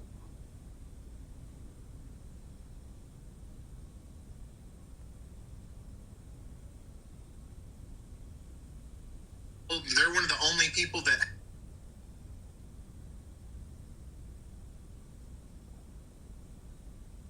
How will we? Okay, KJ. See, KJ just messaged me back. I said good morning. He said morning.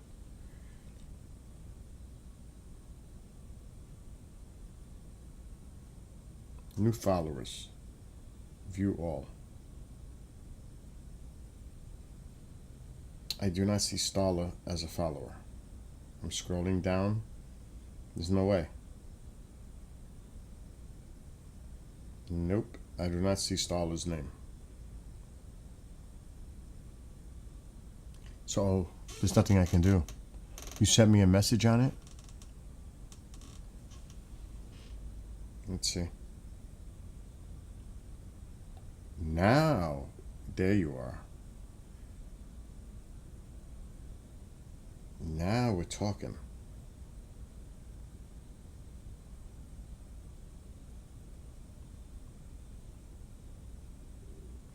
Now we're connected. Now you can get a link. Susie, weren't you there for the movie? Weren't you? No. I don't remember. It might have been my friend Genghis. Okay, I think it was Genghis that was there with us. KJ might remember, but there was a few of us. There was like 6 or 7 of us watching the movie. Halloween is in. I need to start a wood fire. Can you believe I need to make a fire at 1:30 in the afternoon because it's chilly in this house? I refuse to put the heat on. I refuse. I'm not using oil on October 2nd. It's not happening. I refuse. It's Halloween month. So I was thinking Halloween 1 and 2. Now, I've been watching Insidious. I have not finished it. I wouldn't mind doing Insidious 1 and 2. Or Annabelle and The Thing. The remake of The Thing. Not the original black and white. No. The remake. So Annabelle and The Thing. Or The Thing and Alien, the original movie. Maybe Smile 2 and Annabelle. That's the way I'm thinking. To try to keep it in the same vibe. Have you seen Nefarious? No. I don't think so. Alexa, what's the temperature? It's currently 65 degrees with a Oh, high of really? 67 and a low of 43. Really? Oh, yeah, it's a little warm here. I gotta open up the back door to get cross ventilation. Oh, yeah, that feels good.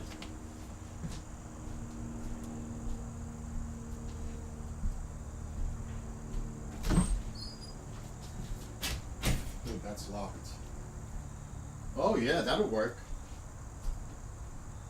That will work. But now I'm gonna have to lower the gain again for the camera. It's so bright with the door open. I should do it again, right? Stay out of the light, Caroline. Stay out of the light. Don't go into the light, Caroline. Come back. Come back.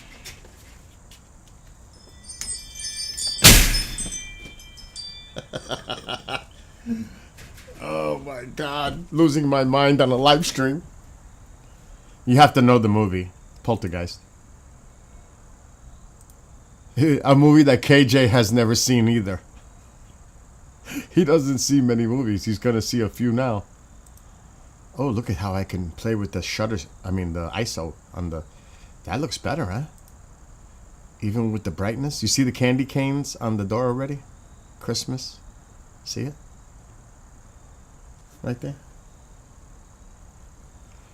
I'm not playing around. I'm not playing around. I do have to reset the camera later. In Bernie, Texas, it's 87 degrees. She was... that is such a tragic movie. When you hear about all the tragic events related to the actors that were in that movie, it's just so bizarre. You know? I mean, even Carol Ann, the little girl. And I'm not going to get into the details, but you should look at the tragic events related to Poltergeist. Yes. Yes, Stala. There's a lot of wild, and the girl, the other one, the other sibling, by her boyfriend. Oh my God, that was crazy. There's a lot of weird, tragic things related to that movie. It's bizarre. It really is bizarre. Yes. They're here. That's why he was making fun of the going into the light thing. But oh yeah, I got that. What? KJ? Oh, your show?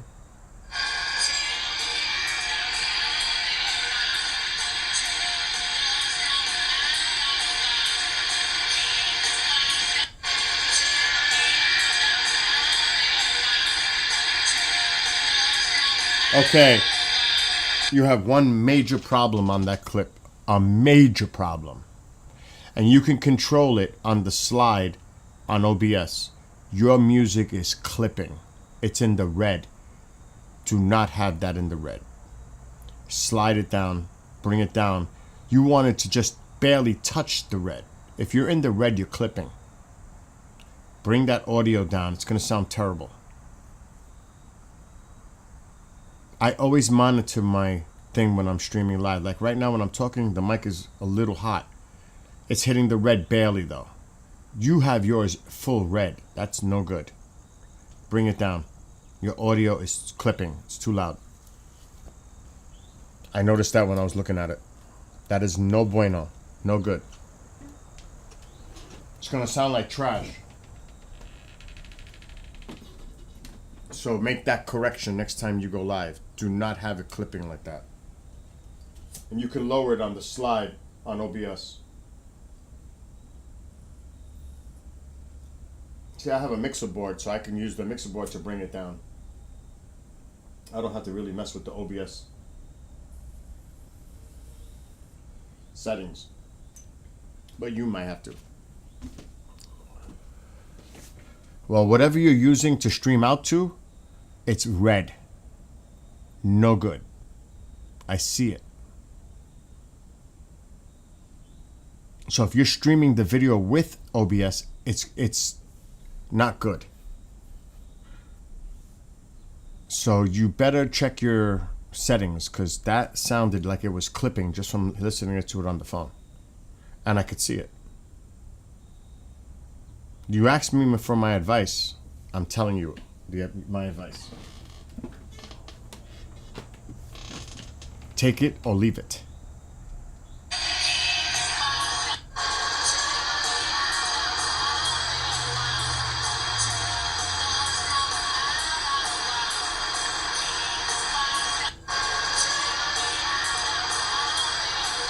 I see how you're switching the audio. It's still too loud.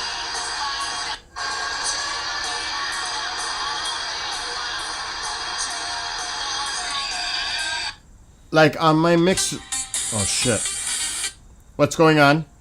I just sent you a bunch of pictures. Where? Skywatcher? Bill Skywatcher. Okay. Got you. Because I'm live. All right. I'll see you tonight. All right. Take care. Bye. So on a mixer board, I don't even get into this lesson. It's called Unity. What is your decibel supposed to be peaking at?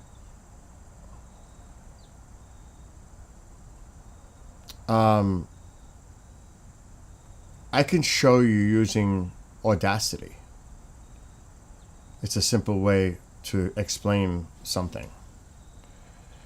But you have to look at the peaks and the decibel range. Usually -6 is a good spot to be. -7, if you know what I'm talking about. You want to be in that sweet spot for audio. Otherwise, it's going to sound like trash. You don't want it to sound like trash. It's better being lower than too high, to be honest. Okay, what's he doing? Let's see. Yellow. What it do, Cassie? You're right, my guy. Look, That sounds better. baby, I'm a bad boy. When I was broke, I used to have my bitch go fuck the Oh landlord. I my paid God! 500. Stop! That sounded better quality. I don't know if that's the same process you've been doing. That did sound better on the phone, but that's on the phone. I have to hear it through my headphones. So I would have to actually bring that up, but I'm not bringing those lyrics up on my stream. Oh my gosh. It didn't even take 5 seconds. That's what I said. It's probably the same process. I figured that. Uh-oh.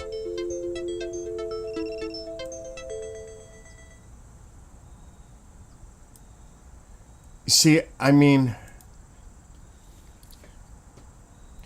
as you can tell, I write a lot of lyrics. And not in one of my songs have I used a word, explicit, vulgar word in any of my lyrics that I write. Not a one. Never would I use it. That's just me though. I'm not going to use the F word, the P word.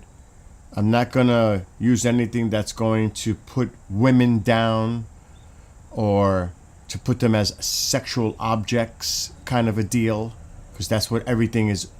It's ridiculous. It's disgusting to me. Actually, that's disrespect to women to me.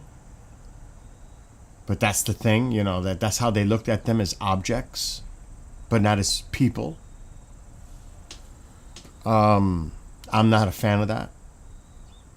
I'm not a fan of making it sound like the use of narcotics and other thing is cool, or violence.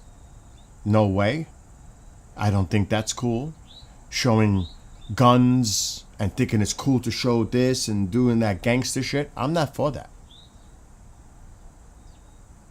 That's a mentality that needs to change for youth, because they're probably not going to live successful lives in whole, because it makes them all think that that's the way to live a lifestyle. That is not the way to live a lifestyle. It's going to probably end up either in prison or worse. That's that lifestyle. That's where it's going to get you. And you know what? When you're all hanging out with your friends and you think it's cool, see how they think it's cool when you're in prison and they're out in the street, and you think they give a shit about you? They couldn't care less. I gotta leave the door open. It is too cold when I close the door. Yes, that's exactly Stala. I don't get it. All of the lyrics I write have a message. Whether the person likes the message or not, that's up to the listener. You know what I mean? But at least I leave it up to them to think about the lyrics that I'm writing. It makes you think. And that's what I want people to do. And a lot of my songs just doesn't have a flat out one meaning. there's metaphors in there where you can actually take my songs and say, this song could mean this to me, or this song could mean it this way to me. I think it's great to write music where people think and love the music associated with it. Not just like riding in the hood with my fucking, N-words and using all that. Cash in the hands, like throwing the cash out the window, riding up to a bunch of girls dressed like this, shaking their booties. I'm like, what the hell is that kind of message? You know what I'm saying? But that's just me. And there's a big, big audience for that. Obviously. Because if there wasn't, they wouldn't be doing it. So you know it's popular because they wouldn't be doing music like that, because they say, why am I writing music like this? Because it's not popular. So you know it's popular. Which makes you even think even more the state of the country and the state of where there's that element. And it's... all I do is SMH. I shake my head. Because I'm like... I've seen it. I experienced it in New York City and the Bronx. I've seen it personally. How in a gangster neighborhood like the South Bronx, the Crips, the Kings, and the Bloods control what goes on in their neighborhoods, in their communities, on the streets. That's why when people talk about crime in New York City, it's this, it's that, they have no idea what it was when I was growing up. It was way fucking worse than it is today. Way, way worse. I would say the numbers are like almost double in the crime back when I was growing up than it is now in New York City. So when you hear that crime it's all worse in New York City, that's a lie. Straight up lie. Absolute lie. That's a lie to the biggest extent, because that's just an absolute lie. But you go into these neighborhoods, because like I said, I was going to a Yankee game. I was like 21 years old, driving from my father's restaurant through the South Bronx to get to Yankee Stadium. And I said to myself, I was late. I wanted to take a shortcut. I could have went on the Bruckner Expressway and got off the ramp to go right to Yankee Stadium. But I didn't do that because I was running late. I decided to cut through the South Bronx. 161st Street. Like literally takes you from east to west to Yankee Stadium. And I'm stopped at a light and there's a shootout right in front of my car. They're shooting at each other at the light from one corner of the curb to the other corner. And it was gang members. And I'm like, oh my God. I'm an innocent bystander, and many people get taken out that way, sadly. And I'm like, I don't want to be one of those. Caught in the crossfire. And you know what they do? I'm going to tell you what it was like when I was growing up. You know what? You hear all these stories today that it makes me laugh, because people talk about shit they have no idea what they're talking about. They didn't live there. They don't know what it was like. They have no idea. They talk out their backsides and they have no idea what the hell they're talking about. And it makes me like freak out, because are you stupid? Do you not know? Did you live there? Do you really know? You don't. Uh-oh, why is my ISO not going up now? Uh-oh, I may not be able to brighten the camera now. That's weird. Let me open that up again. But I'm going to tell you what the big thing was back in the day. And I'm going to tell you another thing connected to another thing that people put together that make no sense. Because again, this is about experience. Why is the ISO not raising? It is. But it's usually not that bad. Let me see something. Now this is bothering me. That was the only thing I touched, was the ISO. This should be crazy bright right now. But it's not. Alexa, turn on the living room light. Okay. After I get off the stream, I'm going to have to redo my camera. Because something's not working right. I'll leave it for now. But I got to get that ready for tonight. Shows. Anyway. So, growing up in the city, I lived in the Northeast Bronx. A really nice neighborhood. But there were times I had to go into the South Bronx. Now, what do you think a young kid, now this is back in my time, this is before phones. This is before phones. They would rob you for your sneakers, literally. They would take your sneakers off your feet. At that time, they were into like big radios, boom boxes. It was a different time of growing up. And these older gangsters, to this day, this exists, by the way, they would influence the younger kids to sell drugs and do those kind of things and become a gang and be part of something in a impoverished community. And really, the educational system in these areas suck. Okay, so this is a very multi-layered problem that exists. And if they don't join, they're either personally threatened with their own or their families. And this is that culture. And this is the thing that cycle needs to be broken. And what comes with that is the music. Now you remember, they're trying to fit in and be part of something. And that music actually was part of the whole culture of that.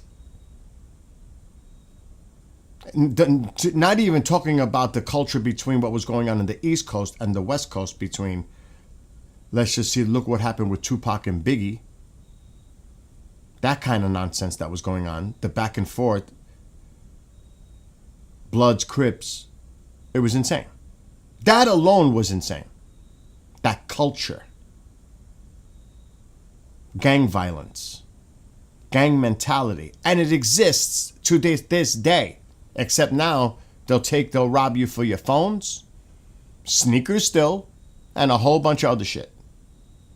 And they still do it, where they control the neighborhoods, the gangbangers, and they recruit these kids. It fucks their school up. They're thinking about the money, because that's why, what do you see in these videos? They flash money. They flash all the things that attract young audience, young kids to admire and want to be like that. That's the problem. That is the problem with that music and that whole culture, and it is keeping them from attaining a better life for themselves in general. Education, working hard, staying out of trouble, doing things legally, respecting women, respecting other people.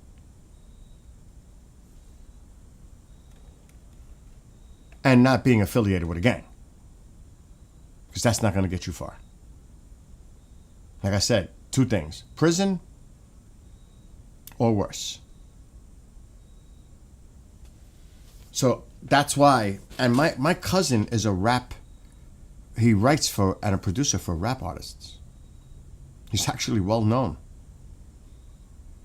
And that's what he does for a living. I respect it. That's his living. That's what he does. And I don't, but I'm saying personally, on a personal level, that's my personal opinion looking at that. It's just not the right messaging. Now, when I was growing up, I loved metal, heavy metal. They called that worshiping music. No, it wasn't. So the same thing could be said about metal. Dark, occult, this. It did have dark lyrics. Now, there were some bands that just went over the top with it. For sure. So even in metal, that's when this whole movement started with the Tipper Gore. Oh my God. What was it? It wasn't Mothers Against Drunk Driving. That was Mad. It was the other one. And they started a big thing. It went to hearings. Ozzy was there. Twisted Sister singer was there. Judas Priest was there. It was like, oh my God, what the hell? Our music is under fire from politicians. Do you remember that? What was it called? But she was part of it. PMRC, something like that. Is it true? Yes. Oh, God, yes. Is it true they used to hang sneakers over power lines? They're old sneakers. Yes. Now, I don't know. Okay, so I don't think that it could have been associated with drugs, but not in a lot of places. No, it was just, it became a thing where the kids would do that. That was before. That's been happening since I was little. Not necessarily, no. It was just a thing that kids do back then. They would just do it. It could have been in some instances, but in general, no. Not related to that.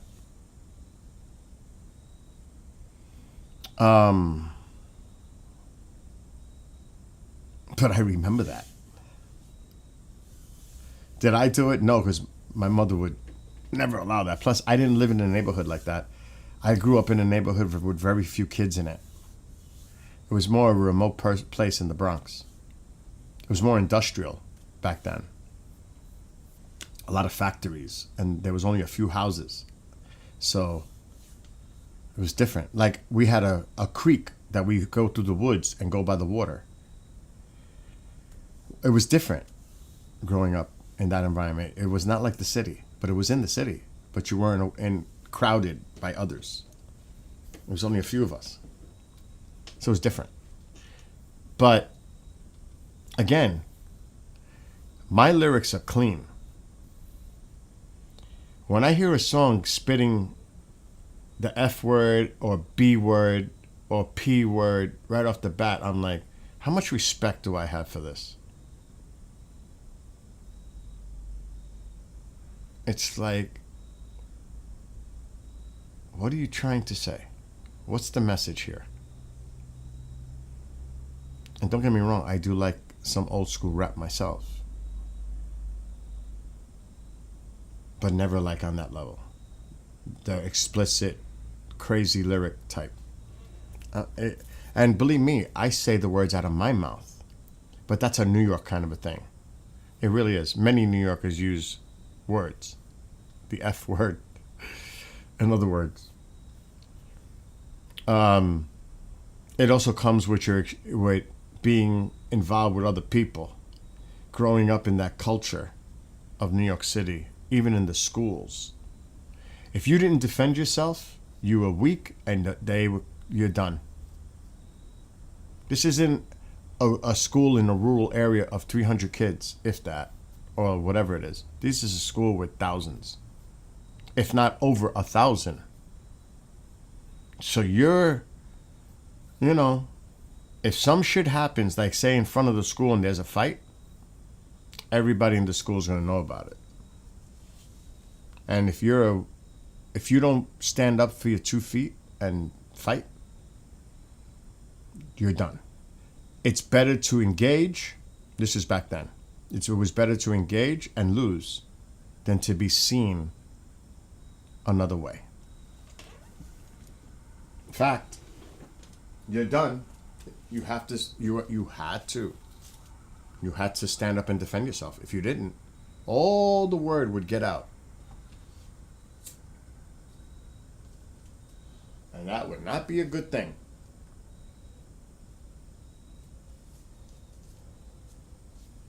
As crazy as that sounds. But that's a fact. And it was sad. But that's the way it was. So it was survival of the fittest. They preyed on the weak.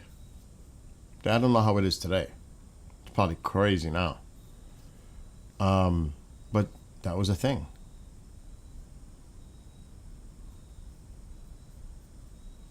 Oh my God. Oh hell no, we never did anything like that, Susie. That's cray-cray. I'm not even going to repeat that.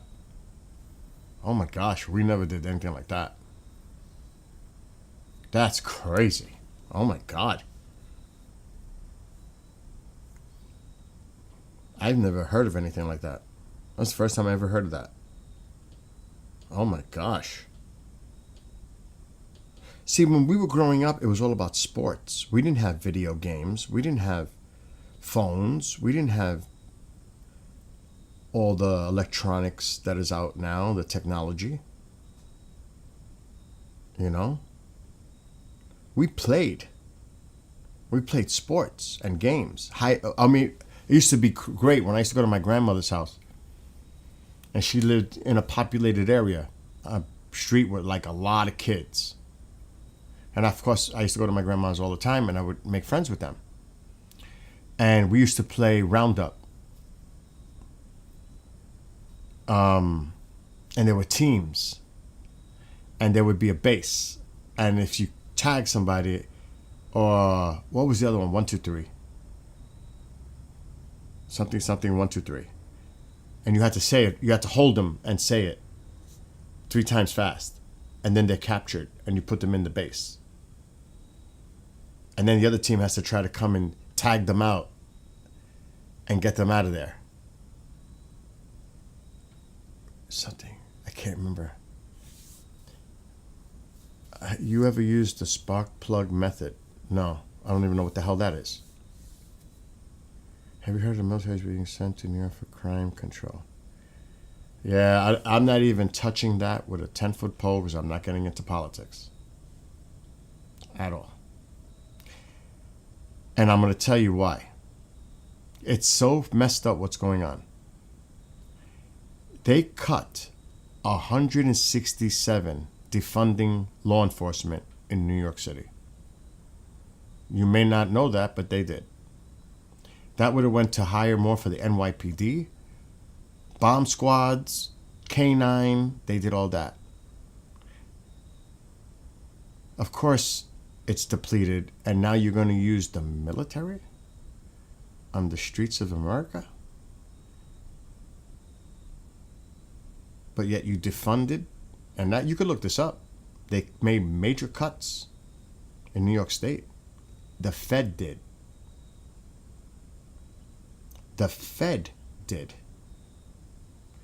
And that tells me also you cut law enforcement like this only so you could use the excuse to use the military in there now because they don't have enough police. You cut it. That's insane. So people need to know the real facts before they open their mouths. You know what I'm saying? That's just insane.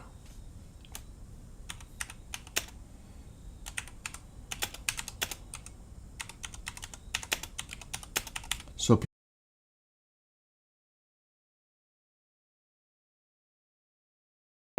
you depleted the state's ability to protect itself and its citizens. Only so you can use that as an excuse to bring the military in? That shit doesn't fly.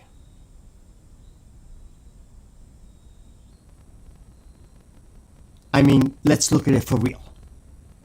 And this is nothing to do with politics. This has to do with facts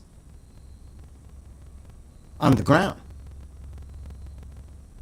86% cut, 187 million. And it says it goes to sheriffs, counties, police departments. It's across the whole freaking state. And they're targeting the blue states. Obviously. It's politics. Obviously.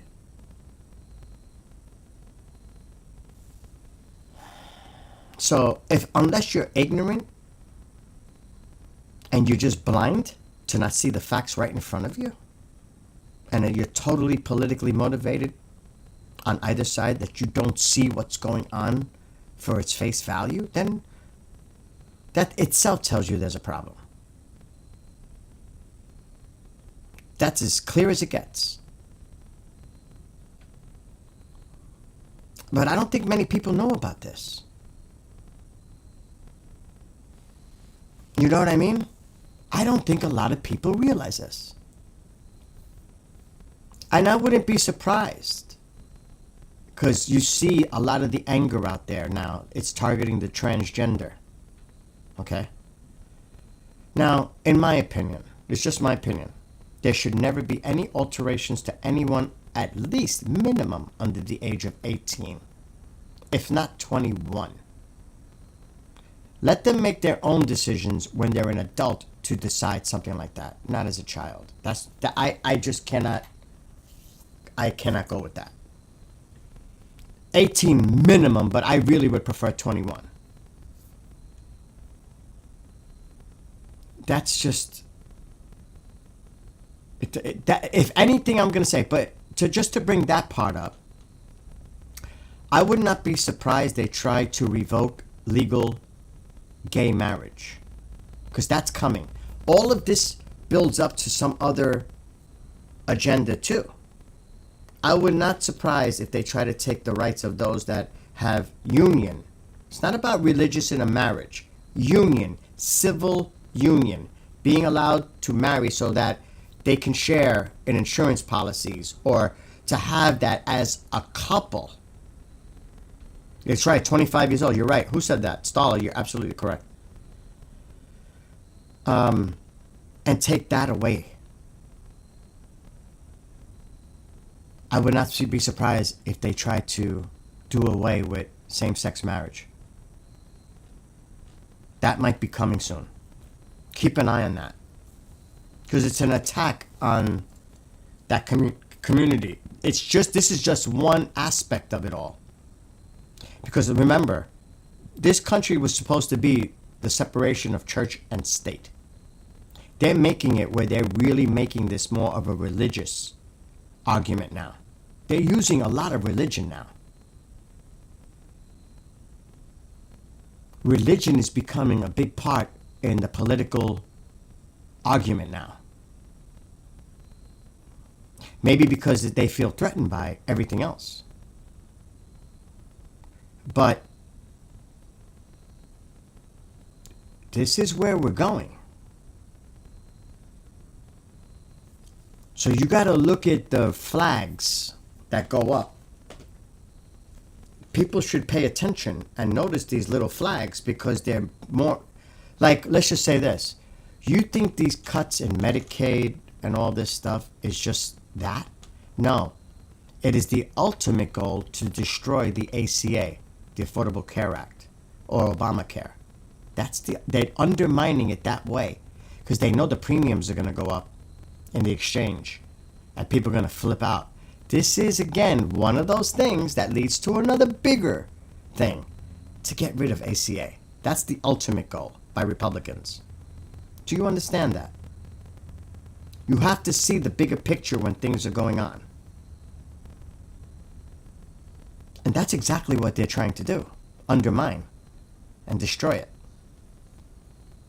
So,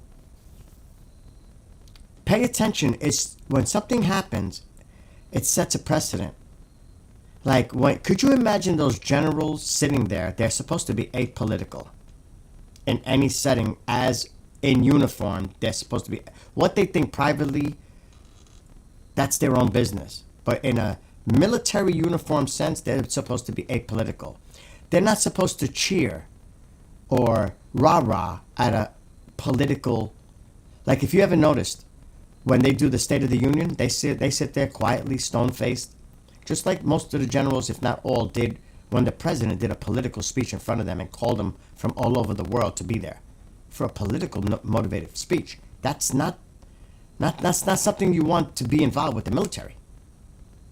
You're supposed to talk about military-related things, and then to throw in there, we could use the military, our cities as training sites. I'm like, what did he just say? Did he just say that? We're going to use American cities as training sites on our own citizens? The war is within? We're being invaded from within? Who was he talking to? Democrats? Lefties? Americans? Really? If that doesn't sound batshit crazy and scare people, then I don't know what shouldn't. That's scary And for the military, our own military. Oh my God. That was like, whoa, whoa. I can't imagine what those leaders thought when they left that 1 hour of ranting, babbling, all over the place, crazy speech that was. Especially the political aspects of it all. Remember, this is the commander-in-chief. I might be a general leaving out of there, and I'm supposed to take my orders from him? Or even Pete Hegseth, who's some little turd that was from Fox News that is now the head of us? And we got to listen to that dude? Who's really, really unqualified for that position. No doubt. And we got to listen to him tell us we're fat and this. Who the fuck are you? What have you done? And what have you done, Mr. Bone Spurs? What have you done to criticize us? Oh, you can leave the room. If you don't like what I'm saying, you can leave the room, but then you'll lose your rank. And I was like, oh shit, this is what a dictator would say. And he said it in a joking way, but he's not really joking. Because he wants loyalists. They were all there to hear that message. If you don't like what my plan is, then retire, resign now. That's like the Emperor in Star Wars. Does that not concern anyone? This is not the Trump police or the Trump military. This is the military for the people of the United States under the Constitution. This is not a Trump military. This is not a Trump police. But that's what it's turning into. Does people not see that? What the concern is here? It's not even about the current administration. The future administrations are going to say, well, if he did this shit, I'll flip it. And we'll go into Republican cities that have high crime rates, and we'll use the military there, see how they like it. You think that's going to fly? Of course, two wrongs don't make a right. But this sets a very dangerous precedent moving forward. Everything that they push those boundaries forward, it's going to be hard to go back and go back to some sense of realization that that's wrong.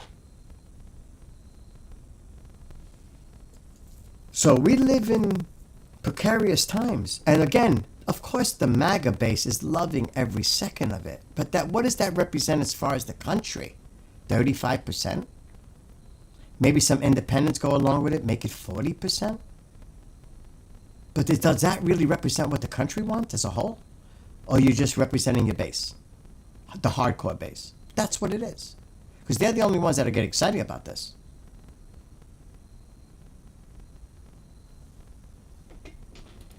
I mean, let's be real here. But is this good for the country? Calling your fellow citizens the enemy of the state? Terrorists?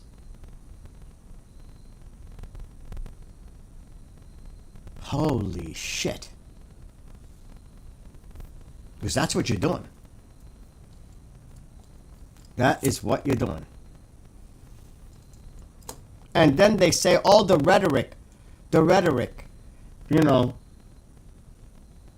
Well, what do you think when you talk like this? You don't think you're going to stir up crazy people to say this is batshit crazy and they lose it?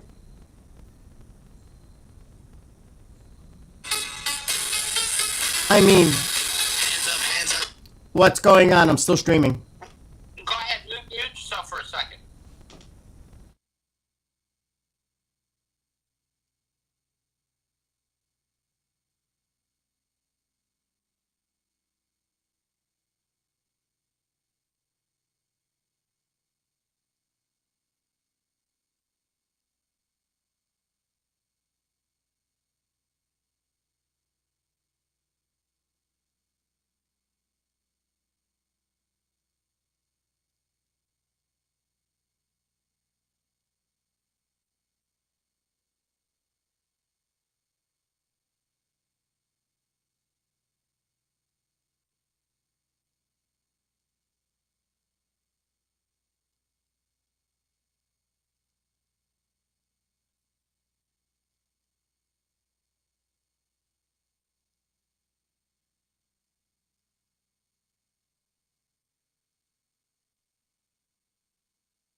So I'm unmuting now. So, All right, bye. all right, bye.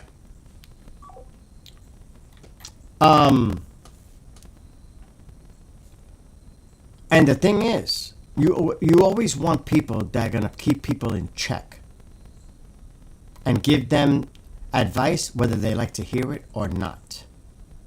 But you're being honest and objective, and you're giving them a clear picture, not a distorted, one-sided picture that you know that person wants to hear, like a loyalist would.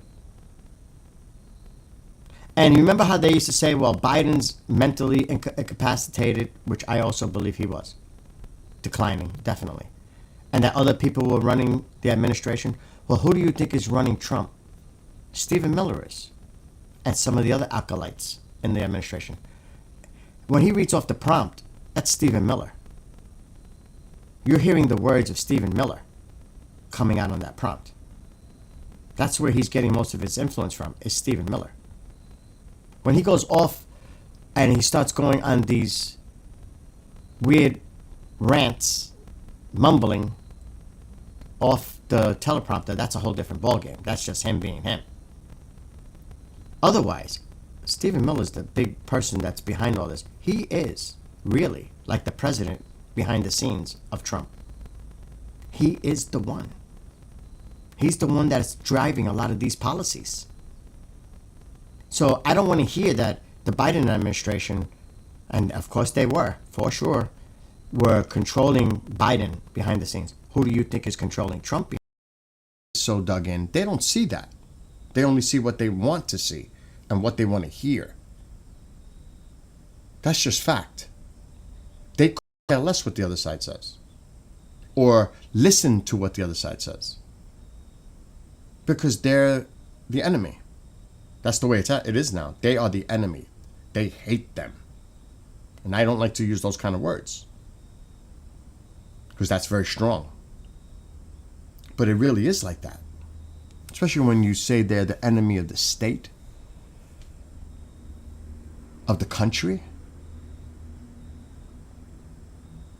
I mean, my God. KJ, though, he definitely, and that's why I believe there should be an age limit for presidents all across the board. He was, even Democrats will admit it, that he was losing it toward the end. Even a lot of Democrats would say that. This is not just me saying that. Yeah, no, it's never been this bad as the partisan has ever been now, ever. Because even back in the day, the Reagan years, even the Clinton years, they would talk. They would go golfing. They would go to dinner together. They would have conversation. Opposing parties sitting together and doing those kind of things together. You think that's happening now? No way. Maybe a couple. There probably are. I'm sure Massey, the outcast, is sitting down with some others across the aisle. It's very far and few between, though. But overall, it's never been this bad. Never been this bad. So, you know. And like I said, I don't know. Look how science is being attacked. That's why I wrote that song, Denial of Truth. Look how science is being attacked. Everywhere. Everywhere. Because it's not part of their narrative.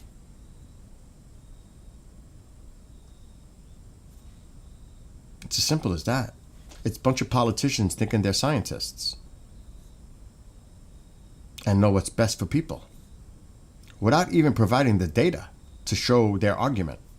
It's like batshit nuts. Well, show us your argument. Show us your data. Show us the scientist data coming from you. And then I want to see the other scientists that contradict it in a fair hearing. Let's see it. Let's see what you're presenting to say, this is wrong, this is what happened, this is it. Show us the evidence. Show us the proof. But they don't. It's all conspiracy. There's no facts. If they had the facts, they should show it to the American people to back it up. And people should demand it. Yes, they cherry pick in their studies. Again, if you look a lot, because of course, not every scientist is going to agree. No issues. It's you. Audio's fine.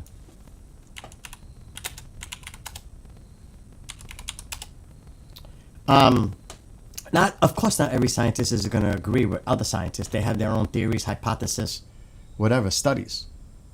But you got to look at what are the vast majority of the scientists saying. So you take the opinion of the minority, the very few, over the vast majority of telling you something else. To me, that doesn't make sense. But for argument's sake, that's what they do. Because that's all they can do. And then to say that, oh yeah, it's weather modification, it's the weaponization of changing our weather from space, this is what this happened, not dealing with the reality of what really is causing it and its natural phenomenon. But no, we're going to blame it on weather modification and weather weaponization to hurt red or blue states, to make it political. Just think about the rationality of that here. Just think of that rationale. Does that make sense over science and what science is telling you, or you rather believe that horse shit as reality? Not to saying that that doesn't exist on a small scale. Weather modification, it does. In drought areas, to try to create cloud seeding where it can create moisture to bring some rain, but not a fucking hurricane. And these people have lost their minds. It's like, where are they on Earth too? It must be parallel universes going on. There must be some overlap going on, because there must be another Earth that's interfering with this Earth, because there's some weird shit going on.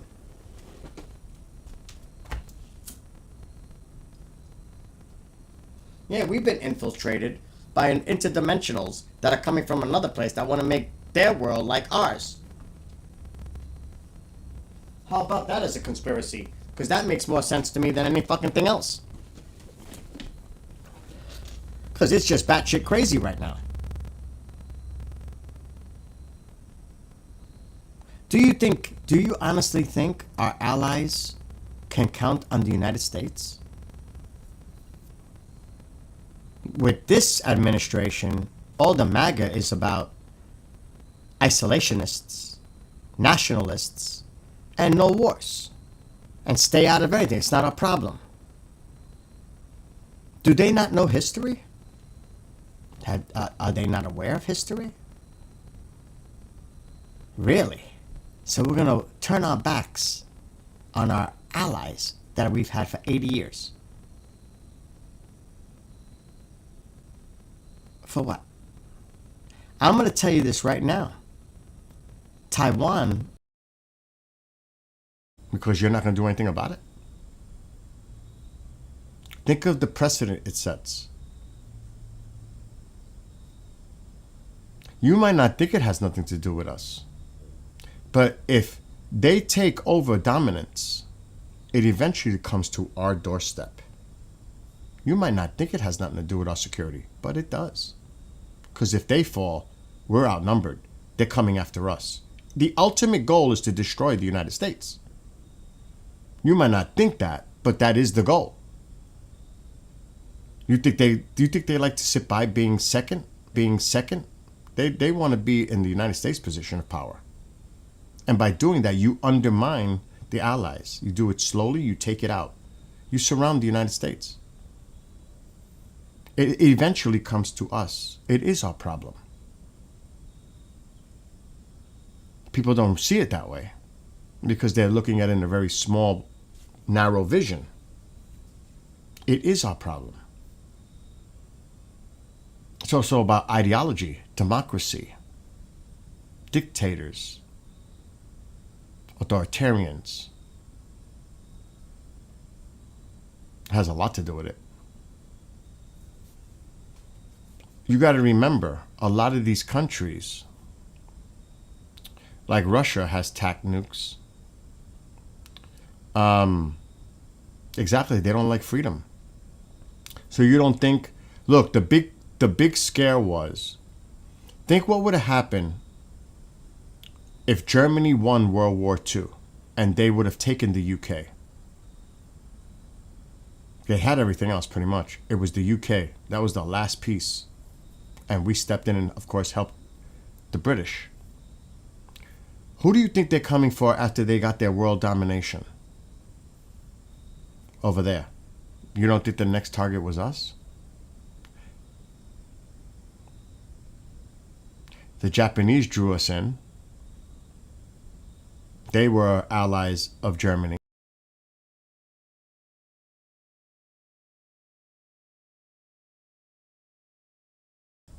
And it's also about freedom.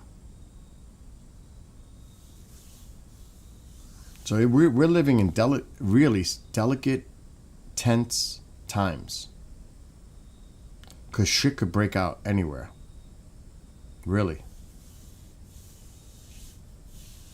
Like, another example, in South America, I am all for removing. But you got to think about what they feel over there too. Do you think countries like Russia and China feel comfortable with a NATO presence or an American presence right on their borders?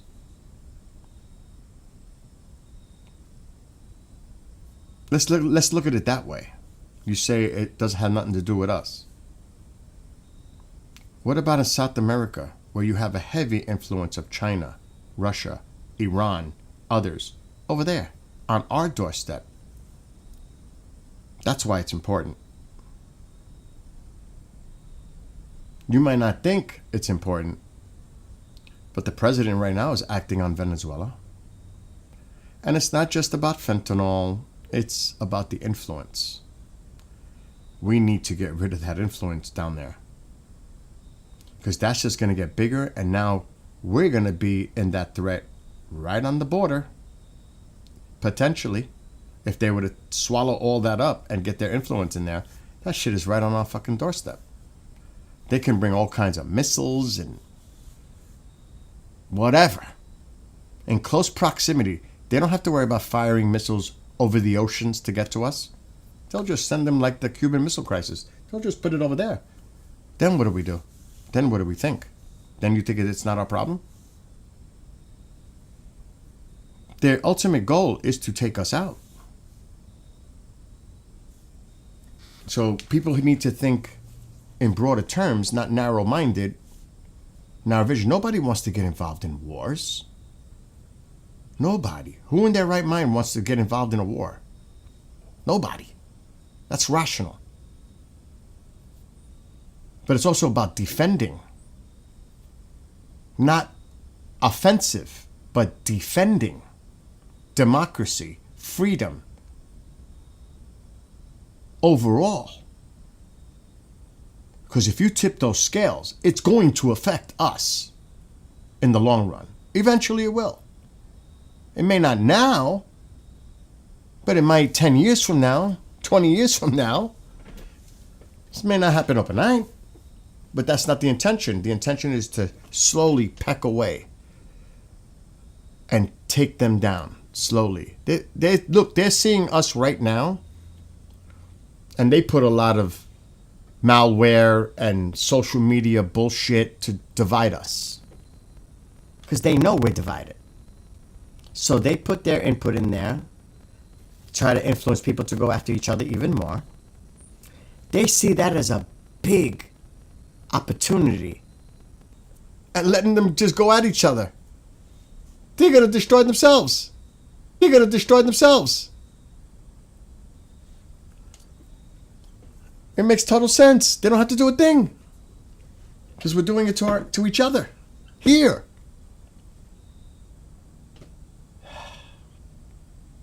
That's the problem.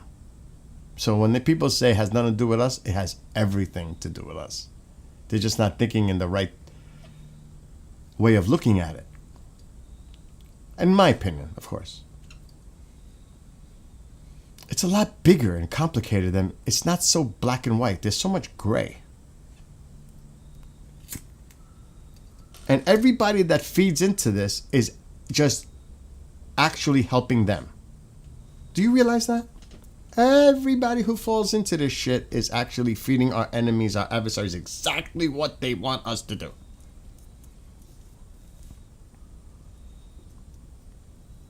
Another thing too, what I've been mentioning for a few months about soybean.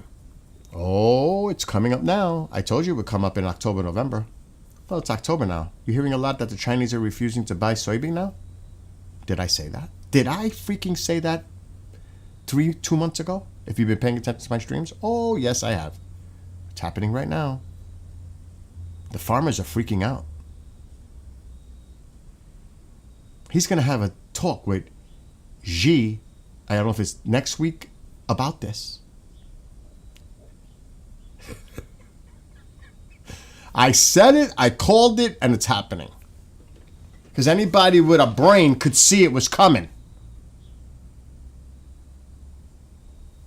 And that's what I mean. Not short term, think long term. Think of what's coming. Not necessarily the now. Everything will be fine for now. What happens 5 years from now or a year from now? That's the problem. We're going to pay. So that's why, and like I said, nobody wants to get involved with a war. Who wants to be involved with war? Especially putting our own troops in jeopardy, their lives at risk. Nobody wants to see that. Even though there are war hawks out there that would love to start confrontations with countries. That goes without saying. That's politics. It's always been that way. That's never changed. And we need to pray. See, that's why my music, when I write about positive, love, compassion, togetherness, coming together, that message. Do away with all this.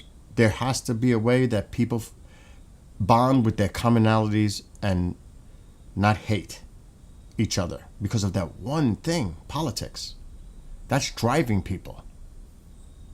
One thing. It's all over politics, and it's creating so much chaos between people that would normally never have that issue. Think about, now I'm older, of course. I've never remembered ever where it's like this, where you can't even talk to somebody because if you bring up politics, it could turn into a downright scary situation. At the least, it might turn into a shouting match where the person says, F you, and they never talk to you again. At the worst, it could get physical. At the worst, it could get worse. Like you see these nut jobs out there doing what they do. Obviously. But you can't even, like, see, for me, I'm lose-lose. Because I used to be liberal when I lived in New York City. I'm not going to lie. So was Donald Trump. He was a liberal. So if I can be a liberal that when I grew up in New York City, so can he. I have no problem admitting it. When I moved up here 20 years ago, and I was always a moderate, always a moderate, but I was liberal, moderate. Now, moving up here for the last 20 years, in a rural community, in a Republican county, yes, I have gotten more slightly now to the right. But still, I still support a lot of the issues that go on that the left are talking about. So it's kind of a weird thing when you're so much in the middle.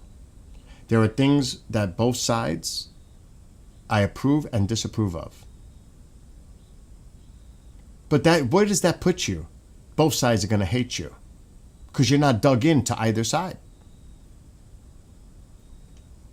It's lose-lose because you're an actual moderate independent. You're in the middle. You look at things objectively, both sides, and then you make a decision based on that, not just on party line. And that's the way it should be. You should look at things objectively. What's their point? I get their point. What's their point? I understand that. Now, where is the middle point here? Where is the point where we can compromise and find a solution to this problem without people going crazy at each other? But see, today it's about we win, they lose. It's our way or no way. There is no compromise. That's the problem. There's no communication either. There's no listening. It's just talk. And demonizing with rhetoric. So it's a combination of a lot of negative things. Usually when you have so many negatives, nothing positive is going to come from it. From a logical sense. When you have all those negative components, how does anything come good from it? It doesn't usually. It's common sense. That's rational thinking. Just on plain, just for what it's worth. Right? And that's where we're at. That's where we're at. So you could turn blue in your face. It's not about convincing anyone. You'll hear that. Oh, they're trying to convince me. No, it's about opening your mind and being objective and listening to everyone. Because everyone, you should have that ability to listen to what they have to say. Because you know what? Deep down, you might hear something and say, you know something? They got a point there. But you don't want to. Because then people are so insecure, they say, that could undermine everything I believe in.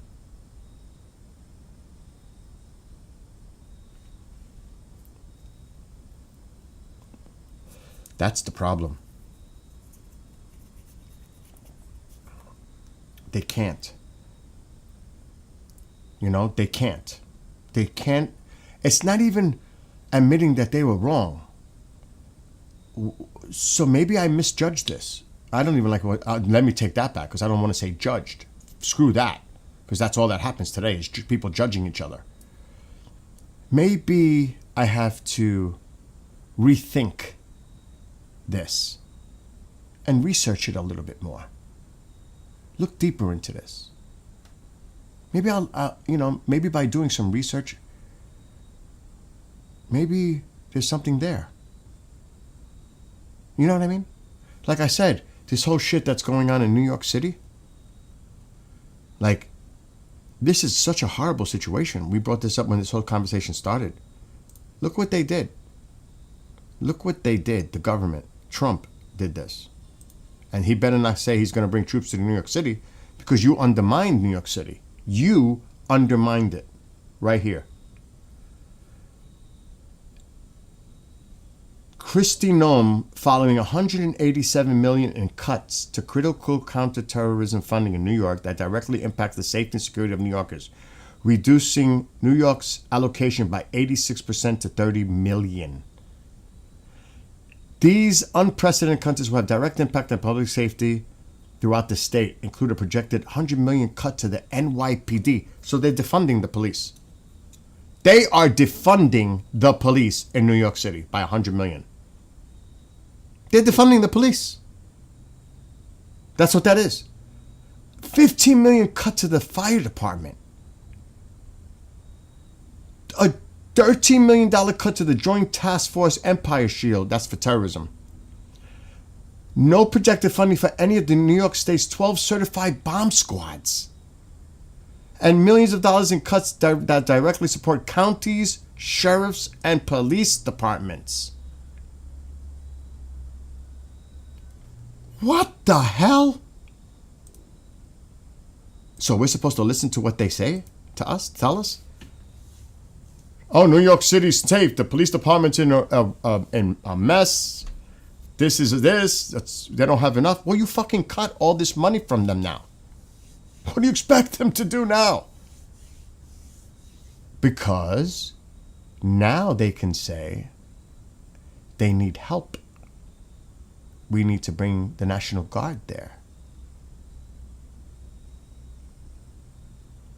That's why. You undermine them. When you go to New York City, I go bike riding all the time. I go down there, and you know what? There's police everywhere. Armed, long guns, everything. They are there. You see the presence in New York City. The police are everywhere. So whenever you hear this shit on TV, it's a lie. It's a lie. I could show you my bike ride video. I could show you many videos. They're everywhere. I actually spoke to them in a bike ride. It's a lie. Straight up. I felt very safe in New York City. And yeah, they had the canines there too when I was talking to them. This is craziness. So that's fact. You don't take my word for it. Do your own research, what they're doing. This is to make a move. It sets it up. They literally defunded the police in New York State. They literally defunded the police department in New York City. And across the state, sheriff's departments, counties, period. Terrorist response units, canine, bomb squads, in our subways. So now they're going to say, oh, crime is up in the subways. This is happening in New York City because you fucking caused it.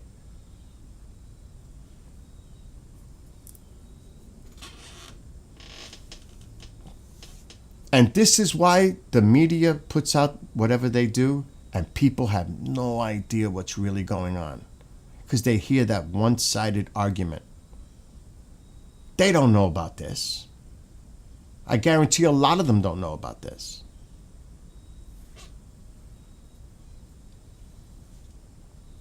It's so sad.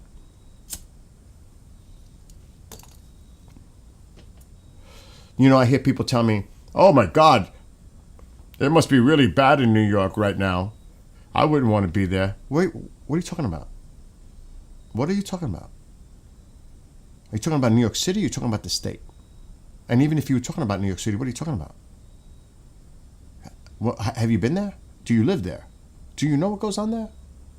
Do you know anybody that lives there? Is it a person that's political that's telling you what they're experiencing there for a political spin? And here's another thing. And this is what I was bringing about the gangs earlier. And this drives me insane throughout the country. When they're talking about the rioting that goes on, when something happens, they burn buildings.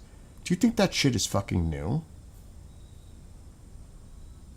This is the stupidity that some people don't understand. I remember as a kid, the first time experience, we had a snowstorm. I don't know if it was in it was in the 70s. We lost power. What do you think happened? They were looting. They were breaking into the stores. And you could tell which stores they target. Clothing, sneakers, game stores, phone stores. This is what they do. They hate the police. The gang members hate the police. And if they see an advantage that they're going to take, they'll take it. When there's chaos, they will exploit that chaos, and they're going to go in and they're going to loot and they're going to steal from the stores of their choice. What did I say earlier? They love the sneakers. They love the phones. They love all that. Notice the stores that are targeted when shit goes down. That tells you everything about the element who's involved. But no. You know, they try to make it political. Now, I will say this to add to that. President Trump did it the right way in the first administration. And I'll tell you why. Not the way he's doing it now. This is taking it to a whole different level with the National Guard. He did it the right way because I wrote a letter to him about it. He got ATF, FBI, when the FBI was still kind of independent, state, local, ICE of that time. This was like 2018-ish. So they got everybody together, all the proper agencies, and they came into a city nearby and they arrested over 100 gangbangers. The worst of the worst. MS-13, Bloods, Crips, Kings, you name it. That was the right way to do it. They knew where they lived. You get the information from the local police or the state police. They know where these people are. They know where they live. They have a record. They know who they are. You go after them. That was done right. Now, on the flip side of this argument is these liberal politicians in these big cities, because he offered to help them. This is how it flips on the other side. He offered those same services back then to those cities, and they said no. Do you know why? They don't want it to seem like they are endorsing them to come into minority communities, because that's what they're targeting. It's usually the Latino, black communities. And they didn't want to seem like they were part of targeting these minority communities within their cities. They did it on politics, which was wrong. If you're going to clean up crime, you go into the areas that have the crime and you take it out. Especially all those illegal guns in these areas that kill so many innocent bystanders. And that's just reality. So on the Democrat side, they're responsible for a lot of shit too. Because if they wanted to do the right thing, it was offered to them. Because a big thing that was going on that got a lot of attention, which it's profiling, was stop and frisk. You know, based on a person's color, whatever, targeting. It's happening now with ICE. I swear to you, and I say this not as a joke, kind of as a joke. I could see myself bike riding and being stopped by ICE and asked for my papers and ID because I look Spanish. I wouldn't doubt that happening. I really couldn't say it, that I don't know if that's not possible based on my appearance. Now, once I spoke, maybe they might have a different perspective. But what if I said, "Yo no sabe nada, yo no comprende inglés"? What if I said that? Oh, they're going to be like, "Oh, fuck, you don't speak English. He's not from here." We'll take him in, we'll arrest him, and we'll question him, and then we'll release him.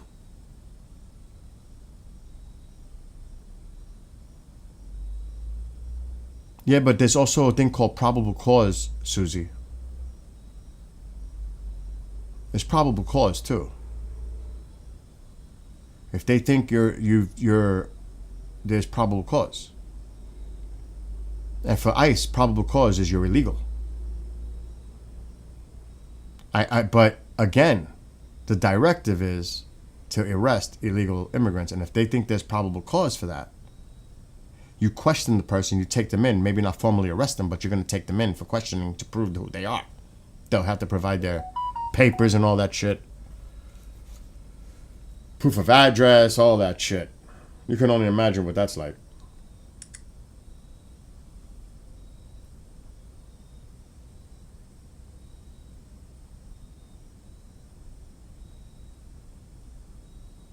I like this. This just came out just now. I believe it, Susie. I believe that. I 100% understand what you're saying. This is just now came out. I don't know how old it is. The notice was sent to several congressional committees. This just came out right now. U.S. is engaged in formal armed conflict with terrorist drug cartels. Trump says, just now, is engaged in formal armed conflict with terrorist drug cartels. This just came out right now. I knew that was coming. I just brought it up about South America, right? Didn't I just say that? It's not just about the boats. I said that yesterday too. There's shit going on that the public doesn't know. Didn't I say that the last few days? There's confirmation now. Let me see if it says where. I gotta get my glasses.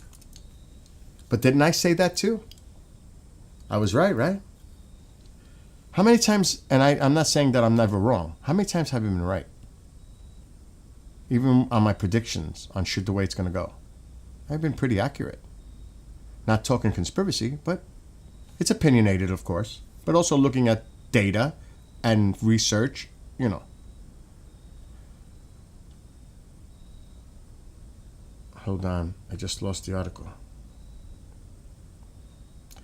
President Trump has determined that the United States is now engaged in a formal armed conflict with drug cartels, which the administration has deemed as unlawful combatants, according to a confidential memo obtained by ABC News on Thursday. It comes after recent U.S. strikes on boats in the Caribbean. The notice was sent to several congressional committees. This is a developing story. Please check back for updates. Now, I'm going to tell you something, and I kind of hinted it the other day, but I can't talk about it. There are operations currently going on in Venezuela by special ops. Okay? Do not think there isn't. On the ground.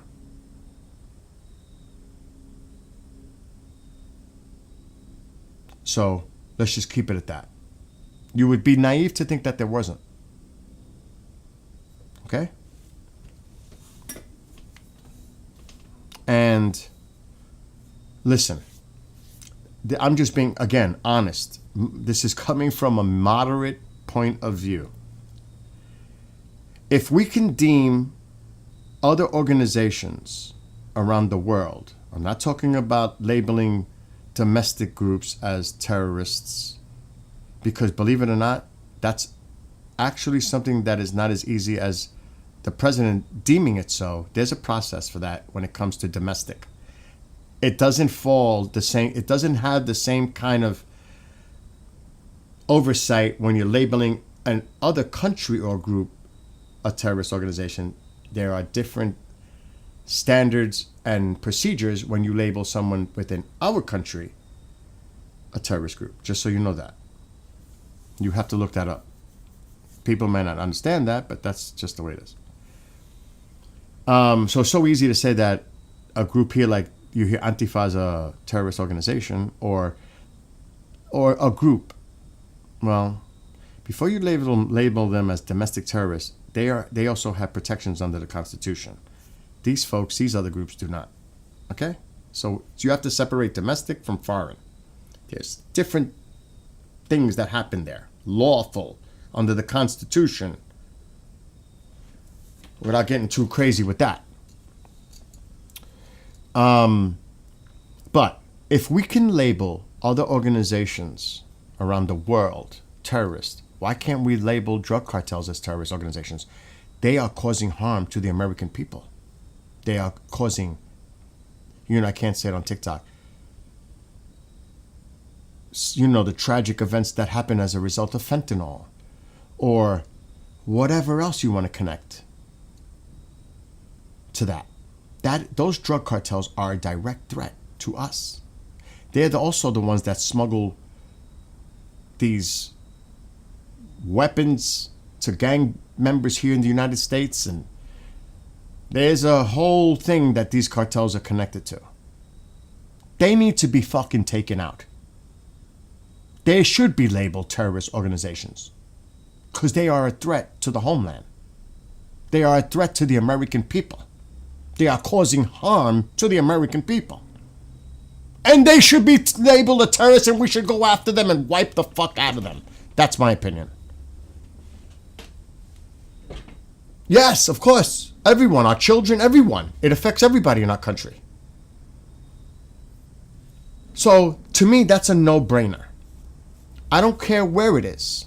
Just like we don't care when it's in Yemen or wherever it is. We go after them. They're a terrorist organization. We go after them. Why can't we do that in South America? What makes that different? That's so close to home. That's more of a threat than the overseas shit. That's right on our doorstep. Over our border. That's the threat. That is, there's no way I would hold back. But that's just me. So on the flip side, you see how I can go that way with that. Because a moderate can do that. And is anybody complaining about starting a war there? To me, it's justified, even by the right. Well, then again, that's a right agenda-driven thing too with the fentanyl. You know, that has been... So they're not going to say no to it. It's not our problem. Because it is our problem. It really is our problem.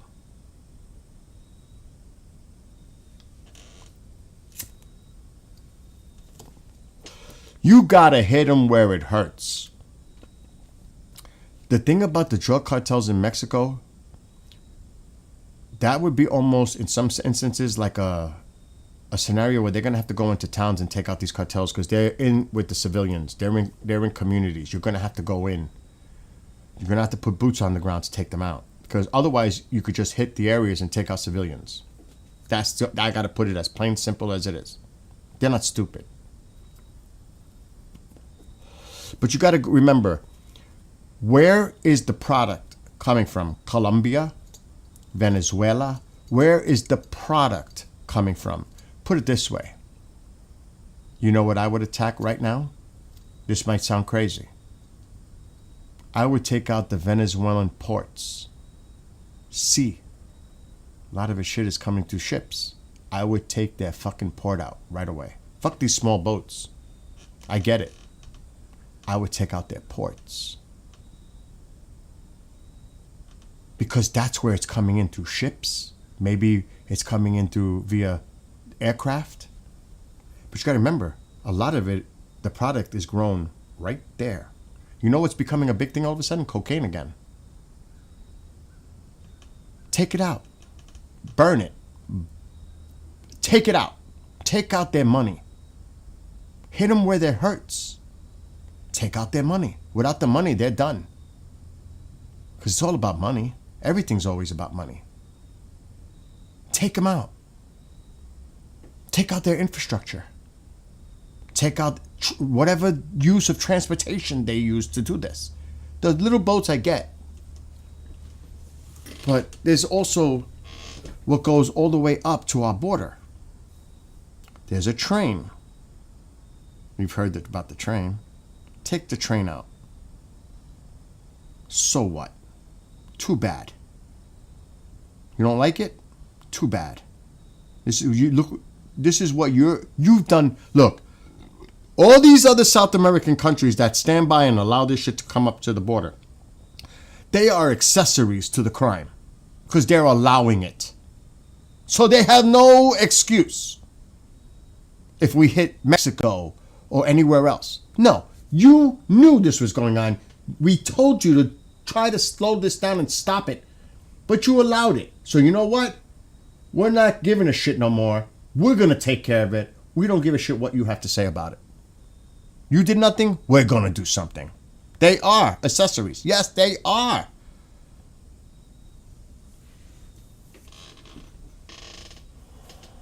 Your son works for Border Patrol. Everything I'm saying is spot on. Look, I've thought of ways to do it on the border in a humane way.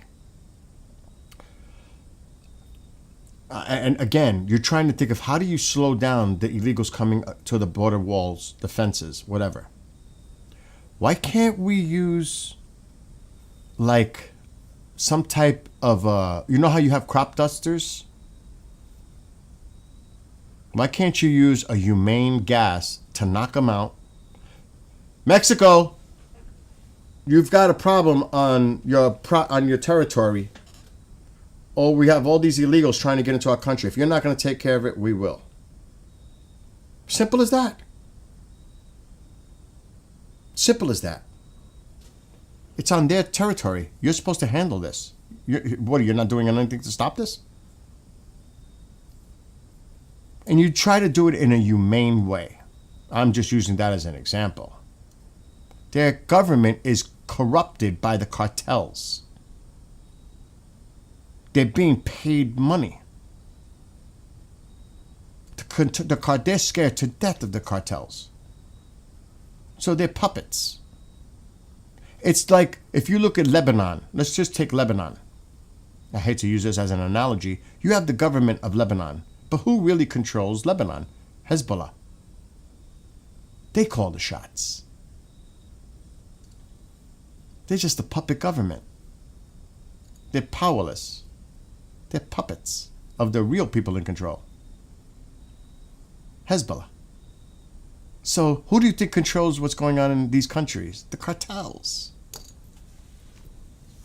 Now, think of it this way. Here's another little thing to think about. If you create a place, and it's going to take time. First of all, we have to overthrow Maduro. Maduro has to go in Venezuela. Somehow, and I know this sounds crazy, but we have to get rid of some of these leaders in these countries to bring a semblance of democracy back there. Because you know what?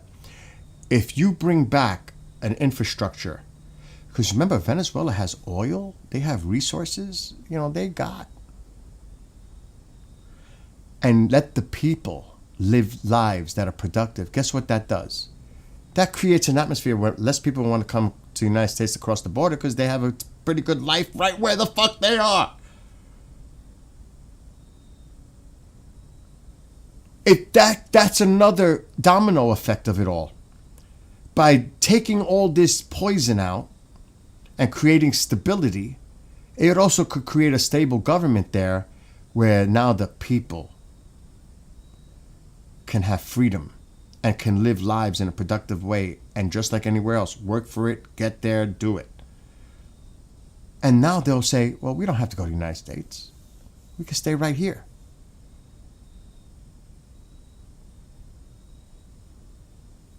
So there's other domino effects with that.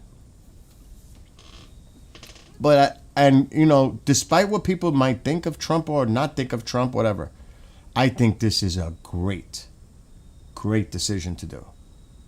I support it 100%. See? On that, I'm all in. Again, would a Democrat say that? Would they? I don't know. I don't know what their feelings is on this. Or not feelings. Forget about feelings. Take feelings out. Wrong word. What they think about this. Because people use it. The emotions get involved. They get in the way of too many decision making. An emotional reaction. That's not what you want. You want somebody to think it out thoughtfully before they make a decision. Not based on fucking emotions. Because emotions will take you down paths you don't want to go necessarily. Yes, I agree with the word. I just can't say that word. I agree with the word. That's what we need to do. And I think it's going to happen. Susie, you're spot on. That has to happen. An overthrow. It's the only way. Or...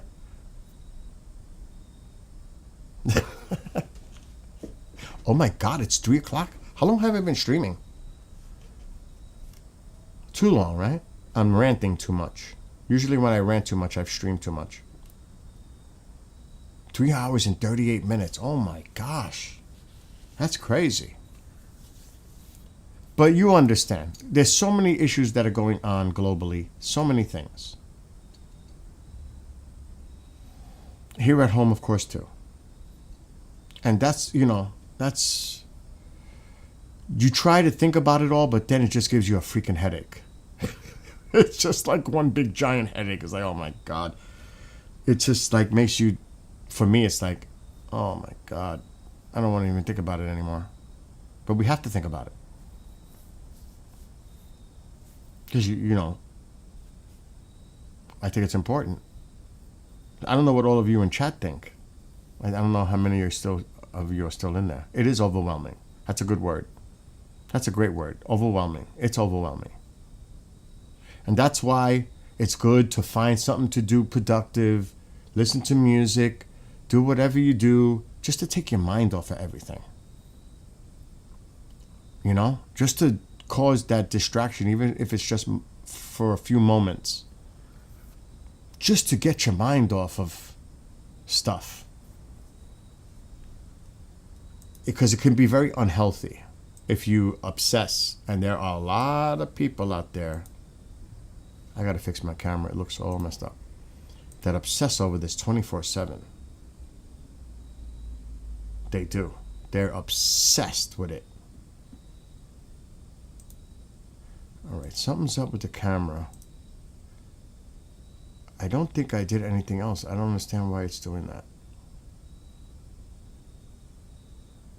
It should not be that dark in that setting. There we go. That's better. Now we're talking. Alexa, shut off living room light. Okay. It's still a little dark. That's how I can tell. Too bright. That's better. That looks good. Alexa, turn on living room light. Okay. Alexa, lower living room light 50%. Okay. Now the camera's right. And look, we may not agree on many things. Any of us. Susie, Kay, Jay, Stala. There's obviously things we don't agree on. But that's great. That's what makes us individuals. But we do it respectfully. Not, you know what, like say I'm talking with all of you and you say something in a rational response to me and disagree. But you have people on here that have just come on and say, oh, this Biden's the greatest, Trump is the prophet. You know, they'll just come out, you hate this, you hate that. No, I don't. I respect. Big difference. I respect everyone. Do you? I bet you don't. Some. Well, probably more than just some. What do you think they think? If you're a Democrat, what do you think of Trump or anyone in his administration or in Congress or on the Supreme Court? If you're a Republican, what do you think about Nancy and Schiff, Shifty Schiff, and all those people on the left? Do you respect them? Absolutely not, would be probably the answer.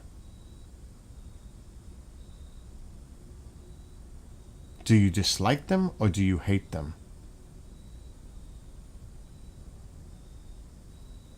Are they the enemy?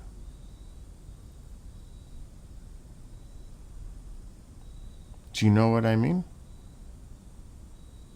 It's always in the extreme. That's the problem.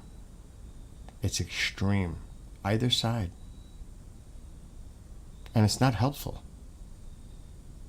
Gotta tone that shit down. People need to start communicating and coming together and communicating and not offending and not disrespecting because they have a difference of opinion and calling them a terrorist or calling them the enemy of the country or the state or whatever. These are fellow Americans. Just because they disagree with you politically, they're the enemy? Why? Because of the rhetoric you hear? And you hear people that are supposed to be responsible in leadership positions telling you this? And you think that's the right thing to do? You honestly believe that's the right way to do things? That radicalizes people on both sides. It radicalizes them. And it makes crazies do the things we've seen going on over the last few months. That's what that does. You're radicalizing people. In this country, remember how they used to say how the Muslims were radicalizing Americans and Al-Qaeda, ISIS, they were being radicalized, and they came from all different countries to join the fight in ISIS. Americans, Brits, you name it. It's the same thing. You're radicalizing. And they're buying into the shit. And then they take it into extreme ways. And how many, I wonder what the number is, how many foreigners were part of ISIS? Why did that happen? How did that happen? Ask yourself that. Go have fun, KJ. Have fun. I'll see you maybe tonight when I'm done after 10 with the shows, because I'm getting off soon too, because I'm so tired from talking. Now I got to work for 4 hours.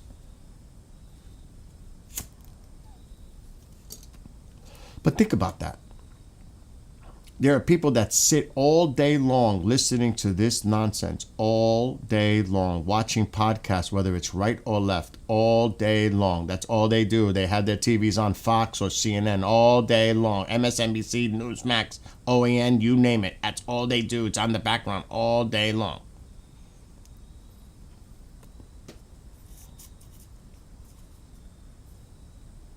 And that's how they spend their time. Precious. Time is precious. Any minute you do on any part of the day, any second is important. It's what you make of it, what you use of it. Is it productive? Or you just, it's like, do you remember Batman versus, it was one of the Batman movies, the earlier ones. And I don't know if it was Val Kilmer with the Riddler. And he put that thing on the head and it's controlling everything. It's like everybody has this thing on their head and they're connected to that. It's like, it's bizarre.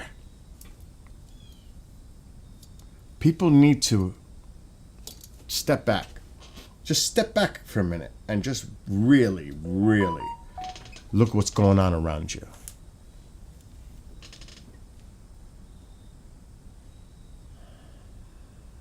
Take a breath, or a few.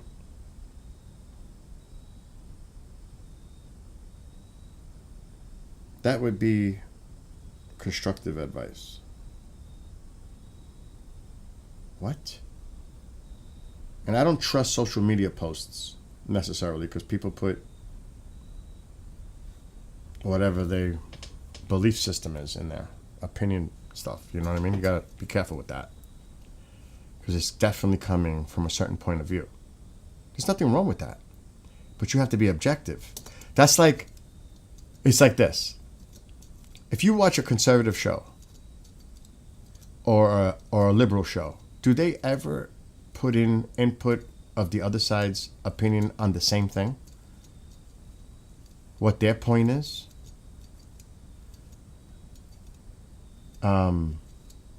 What's up, Astro?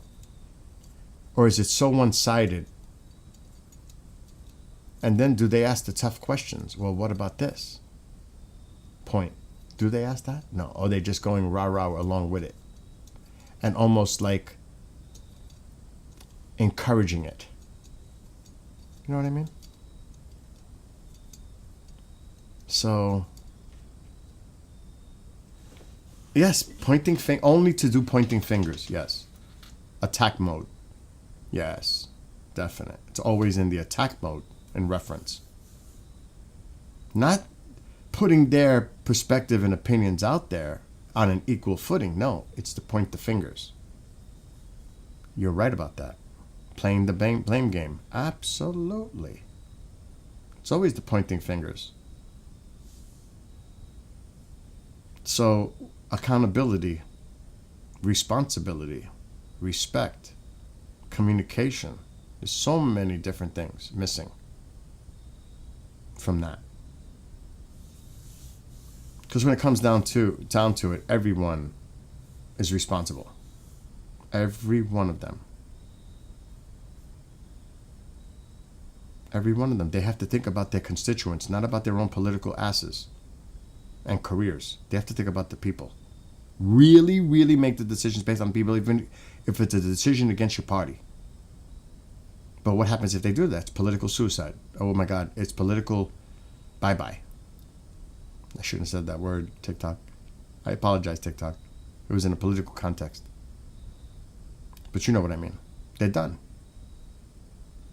Done. Look what happens when they do. They're attacked, primaried out. We'll get somebody to replace you. They know this. I know. That's true, Susie. I think they will be.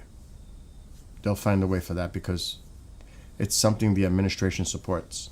Think of it that way. That's the one caveat that might be a silver lining for you, your son. You know what I mean? I hope. For your situation.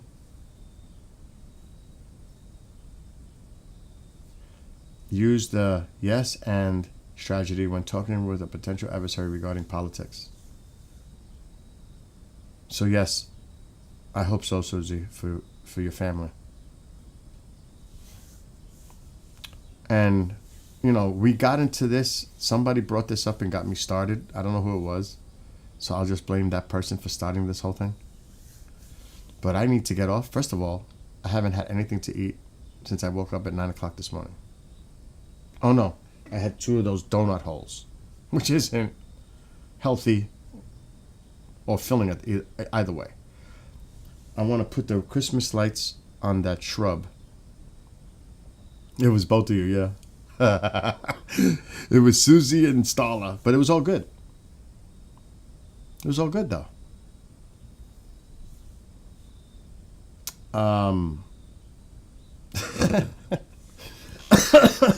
I can only imagine what movie night's going to be like with the 2 of you in there. Just saying. That's funny. The 2 of you in there. KJ's doing a live stream music right now, I think. Anyway, I'll see everybody after 10. Because I am like getting a headache and I feel tired. And I got to work all night. So I got to get my butt in gear and prepare for work. But don't forget, when you hear the nonsense, I'll show it one more time. Just remember, they're gutting all that money from New York State, 187 million in cuts. That's going to affect so many different, 100 million to the cut to the NYPD, 15 million to the FDNY, 13 million Joint Task Force Empire Shield. No projected funding for any of the New York State's 12 certified bomb squads, and millions of dollars in cuts that directly support counties, sheriffs, and police departments. So who's defunding the police? The federal government is. There you go. Federal government, with the cuts, have just undermined security in one of our biggest cities, where it's constantly under threat. Really? You're going to cut all that from the NYPD and the task force and the canines and everything else over politics? So then you could bring the military in? Because you said they can't handle it? Of course they can't handle it. You just cut almost $200 million worth of money that goes for the police departments and everything else. Shake my head. Shakes my head. So make sure you do your research to see what's really going on before anybody opens their mouth. Because who's defunding what? Remember how all that outcry, they're going to defund the police? Well, the current administration is defunding the police directly, for real. In one of our biggest cities that's constantly under threat. Because maybe it's a blue city? You think? Maybe? Like all the other cities that are being targeted? You think? Maybe? Coincidence? Is it? I don't know.